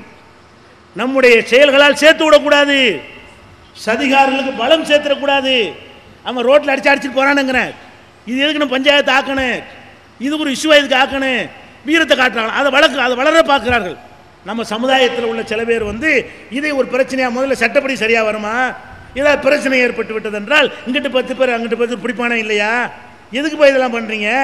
அவனை விட்டுட்டா சும்மா போயிடுவான், அவனாக மகிழ்ச்சி போயிடுவான், போனால் போயிட்டு போகிறானே. அதாவது எதில் இப்போ நம்மளை பாதிக்கிற விஷயமா இருந்தால் தான் செய்யணும். சரி, ரோட்டில் பஸ்ஸு போகுது, தொழுமா, அப்போ என்ன செய்வேன், நிறுத்தும்பியா? ஹார்ன் வச்சுட்டே போகிறான், பஸ்ஸுக்கு ஆப்போம் இல்லையா, ஹார்ன் நிப்பாட்ட முடியுமா உன்னால்? எத்தனையோ போகும், எத்தனையோ வரும். அப்போ பள்ளிவாசல் இருக்கிற காரணத்தினால ஒரு முஸ்லீம் தெருவுக்குள்ளே நுழைஞ்சிட்டு வந்தால் 9 வளர்த்துறாங்கன்னு கேட்கலாம். பொதுவான சாலைகளாக ரோடுகளில் இருக்குது, அது மாதிரி சாலையாக இருக்குது, இறந்தவர்களை கொண்டு போகிறான்னா என்ன செய்யணும்? ரசூல்லா காலத்தில் நடந்துச்சு. இஸ்லாத்தை நம்ம கடைப்பிடிக்கணுமா இல்லையா? இந்த சதியை எப்படி முறியடிக்கணும்? இந்துக்கள் மத்தியில், கிறிஸ்தவ மக்கள் மத்தியில் நம்மளை பற்றி என்ன விதைக்கிறானோ அதை நீக்கணும். அடே நீ நினைக்கிற மாதிரி இல்லைடா, நாங்கள் எங்கள் மார்க் அப்படி எங்கள் சொல்லித்தரல, நீ எனக்கு எதிரி இல்லை, நீ நான் இருந்தவன் தான், நானாக மாறி இருக்கிறேன், நான் உன்னை மாதிரி இருந்தவன் தான், நான் நேற்று ராமசாமி இன்னைக்கு அப்துல் காதர் என்கிற அளவுக்கு அவனை வென்றெடுக்க வேண்டுமானால் நபிகள் நாயகம் ஸல்லல்லாஹு அலைஹி வஸல்லம் இருக்கிறாங்க. பள்ளிவாசல் ஒரு யூதருடைய ஜனாசா வருது, எங்கே வருது? பள்ளிவாசல் பக்கம் தான் வருது. ரசூலுல்லாஹ் என்ன செஞ்சாங்க? எழுந்து நிற்கிறாங்க. ஜனாசா யூதர் ஜனாசா, அவன் அவன் அவன் மறுபடி என்னதை கொண்டு போவான், எழுந்திரிச்சு நிற்கிறாங்க. நின்றவனை சஹாபாக்கள் கேட்குறாங்க, அல்லாஹ்வுடைய தூதரே அது யூதருடைய ஜனாசா, அதுக்கே நம்ம எந்திரிச்சு நிற்கணும், அதுவும் ஒரு மனித உயிர் இல்லையா என்று சொல்கிறாங்க. சொல்லிட்டு நீங்கள் அமர்ந்திருக்கும் போது ஒரு பிரேதம் போனால் உங்களை கடந்து செல்லும் வரை எழுந்து நில்லுங்கள். உசுரோட உள்ளவனுக்கு எழுந்து நிற்கக்கூடாதுன்னு சொல்லிச்சு மார்க்கம். ஏன்? மண்டக்கணம் வந்துடும் அவனுக்கு, செத்து போகணும் மண்டக்கணம் வரப்போகுது, அதனால் எந்திரிச்சு இவனுக்கு தான் உசுரோட உள்ளவனுக்கு எழுந்து நிற்கக்கூடாது, அவன் திமிர் ஆயிடுவான். செத்து போன பணம் போச்சுன்னு சொன்னால் எந்திரிச்சு நில்லுங்கன்னு சொல்லுது மார்க்கம். இதில் நீங்கள் என்ன கவனிக்கணும்? நம்ம பள்ளியை விட மஸ்ஜித் நபவி பள்ளி சிறந்ததா இல்லையா? நம்மளை விட ரசூல்லாவுக்கு மார்க்கம் ஒன்று அதிகமாக இல்லையா? அல்லாஹ்வுடைய ரசூல் வந்து பள்ளியை கடந்து ஒரு பிரேதம் கொண்டு போயிருக்கும் பொழுது அனுமதிக்கிறத மட்டும் அவங்க செய்யலை, எந்திரிச்சு நிற்கிறாங்க. அதனால அவளை வென்றெடுத்தாங்க. எதனால் வென்றெடுத்தாங்க? ஒரு யூதன் கூட இல்லாமல் தொடச்சி எடுத்துச்சாங்க இந்த மார்க்கம். எதனால் அங்கே தொடச்சி? அவனுக்கு தானே தாவா பண்ணணும், அவன் எதிரியா நமக்கு, அறியாமல் செய்கிறான். அவனுக்கு சின்ன விதத்தில் சின்ன வயசில் சொல்லி கொடுத்து அவன் செய்கிறான். ஏன் நீ செஞ்சுக்கிட்டு இருக்கலையா? சமாதியில் வழிபடலை, இந்த தீ மிதிக்கலை, எல்லா மூடனமே நீ செய்யலை, அவன் அப்பா மாட்டேன்னு சொன்னதை கேட்டு விளங்கி திருந்திருக்கிறார். அப்போ அவனுடைய தாய் தந்தையர் என்ன சொல்லி கொடுத்தானோ அவனுக்கு தாரை தப்பட்ட இறந்த ஊர்வலத்துக்கு அடிச்சுட்டு போவான். நமக்கு ஒரு வித்தியாசமாக தெரியும், நமக்கு சொல்லி தந்த மரபு பிரகாரம் என்ன சாவு வீட்டில் சந்தோஷம் கொண்டாடுறீங்க அப்படின்னு நம்ம நினைக்கலாம். அதை சாவகாசமாக புரிய வை, இப்படிலாம் எப்போ செய்கிறீங்கன்னு விளக்கு. நாளைக்கு சாதாரணமான நேரத்தில் அவன் கல்யாணத்தை அப்படி தான் செய்வான். சரி, தாரை தம்பட்டை இசையெல்லாம் கூடாதுங்கிறிய. தொழுகை நடக்கும்போது நாங்கள் பார்த்துருக்குறோம், இப்போ தானே இதெல்லாம் ஒளிஞ்சு போச்சு. நாங்கள் இளைஞர்களாக இருந்த காலத்தில் பார்த்துருக்குறோம், பள்ளிவாசல் தொழுகை நடக்கும், ஒரு பணக்காரன் விட்டு கல்யாணம் நடக்கும், முஸ்லீம் கல்யாணம், அவன் பாட்டை போட்டு விட்ருவான், தொழும்பு அங்கே வரும், நிப்பாட்ட மாட்டோம். பணக்காரனோட கல்யாணத்தில் பாட்டு போடுறிய, அது போய் பள்ளிவாசலுடைய தொழுகையாளி காதில் அடைக்குத, அதெல்லாம் பார்த்துட்டு தான் இருந்தீங்க. அப்போ நீ பள்ளிவாசல் மதிக்க இன உணர்வாக பார்க்குற, பள்ளிவாசலை மதிக்கிறான்னா நீ இதை எல்லாத்தையும் மதிக்க வேண்டும். அப்போ இந்த மாதிரியான பிரச்சனை இப்போ உண்டாக்குறாங்க. இப்போ என்ன செய்கிறான், சின்ன சின்ன ஊர்வலங்களை வைத்து அவனும் கலாட்டா செய்வதற்காக ஊடுருவ பார்க்குறான். இதன் மூலமாக நம்ம எதிர்த்தோண்டு வைங்க, அந்த இந்து மக்கள் அப்பாவி மக்களாக இருக்கிறவங்கள இந்து முன்னணி ஆக்கிடுவான். அவன் அண்ணன் தம்பியாக இருந்துகிட்டு இருக்கிறான். இதை போய்கிட்டு 2 நிமிஷம் கடந்து போகிறது என்ன ஆகும், போயிட்டு போனா நாளைக்கு அவனா நிப்பாட்டிடுவான். ஏய் பாய் தொழுகிறாங்கப்பா விடுங்கப்பா, அவன் அங்கே போய் அடிச்சுக்கிறோம்ப்பா தன்னால் போயிடுவான். அப்போ இதில் அவன் போனால் நம்ம எதுக்கு அதை போய் இடைஞ்சலாக்கணும், ரோட்டில் போயிட்டு போனான். இதான நாட்டில் பிரச்சனையாக இருக்கிறது. இதை வச்சு தானே வளர்றான், இதை வச்சு தான் இயக்கம் கட்டுறான். அப்போ அவன் இயக்கம் கட்டி வருவது நமக்கு ஆபத்தாகுமா இல்லையா? நம்ம செய்கிற ஒரு சின்ன வேலை நம்மளை ஒன்றுபடுத்துவதற்கு பதிலாக எதிரியை பலமாக்குகிறது, எதிரிக்கு ஆள் பிடித்து கொடுக்கிறது, எதிரிக்கு அணி சேர்க்கிறது, அப்பாவியை இந்த சதிகார கும்பலில் சேர்த்து விடுகிறது. இதுதான் சதியை வெல்ற வழி. அவங்கள பிரிங்க. எப்படி சதியை வெல்லனு, இந்த சதிகாரம் வேற, மக்கள் வேற. இவங்க நல்ல மக்கள், இவங்களுக்கு இஸ்லாத்தின் மீது வெறுப்பு இல்லை, முஸ்லீம் மீது கசப்பு இல்லை, உங்களை கடுப்பு ஏற்றதுக்கு அவன் செய்யவும் இல்லை. நீங்கள் எதிர்த்ததுனால அவன் வெறி ஒன்றுறானே தவிர அவன் மதத்தில் உள்ளது என்ற அடிப்படையில் அவன் செய்கிறான். அவன் மத நம்பிக்கையில் சாமிக்கு உங்கள் பள்ளியில் மட்டும்தான் அடிக்கிறானா, கோயிலுக்கு முன்னாடி வச்சு அடிக்கத்தான் செய்வான். அப்போ உங்கள் பள்ளிக்கு முன்னாடி மட்டும் அடித்தான்னா நீங்கள் பள்ளியை கவலைப்படுத்துகிறாங்களா? அவன் கோயிலுக்கு வாசல் நின்று அடிக்கத்தான் செய்வான். அவன் நம்பிக்கை அது. இசையில் கடவுள் மயங்குவார்னு அவன் சொல்லக்கூடியவனாக இருக்கிறான். அப்படியான ஒரு கொள்கையில் உள்ளவன் அவன் இது பண்ணி நடந்தான் நமக்கு என்னதுனால, உள்ளக்க அடித்தா தடுப்போம். பள்ளிவாசல் உள்ள உட்காந்துக்கிட்டு தாளம் போட்டானா ஏன் இடத்துக்கு என்ன வந்தான்னு கேளுங்க.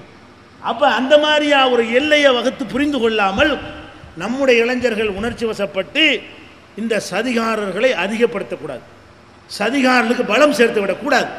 அப்போ இந்த எல்லா விஷயத்தையும் உங்களுக்கு குறிப்பிட்ட அளவுக்கு நேரம் முடிந்து விட்ட காரணத்தினால முதல்ல யார் சதி செய்கிறார்கள், ஏன் சதி செய்கிறார்கள், என்ன மாதிரி சதி எல்லாம் செய்து கொண்டிருக்கிறார்கள், அதை என்ன மாதிரி முறியடிப்பது அனைத்தையும் ஓரளவுக்கு உங்களுக்கு சொல்லப்பட்டிருக்கிறது. இதை கவனத்தில் கொண்டு இதற்கேற்றவாறு நீங்களும் நாங்கள் நடந்து கொண்டோமையானால் இந்த சதி முறியடிக்கப்படும், நமக்கு எதிரான இது போன்ற பிரச்சாரங்கள் நிற்கும். இந்த சதிகார கூட்டத்திலிருந்து அந்த மக்களை பிரித்தெடுத்தால் அவர்கள் கூட்டம் கூட்டமாக இஸ்லாத்துணைக்கு வருவார்கள். அப்படிப்பட்ட நன்மக்களாக அல்லாஹ் ரப்புல் ஆலமீன் நம் அனைவரையும் ஆக்கி அருள் புரிவானாக. வாஹிரு தாவானா அல்ஹம்துலில்லாஹி ரப்பில் ஆலமீன். அஸ்ஸலாமு அலைக்கும். ஹாய் ஃப்ரெண்ட்ஸ், இந்த வீடியோ உங்களுக்கு பிடிச்சிருந்தால் லைக் பண்ணுங்கள், ஷேர் பண்ணுங்கள், ஆன்லைன் பிஏ சப்ஸ்கிரைப் பண்ணுங்கள். தேங்க்யூ.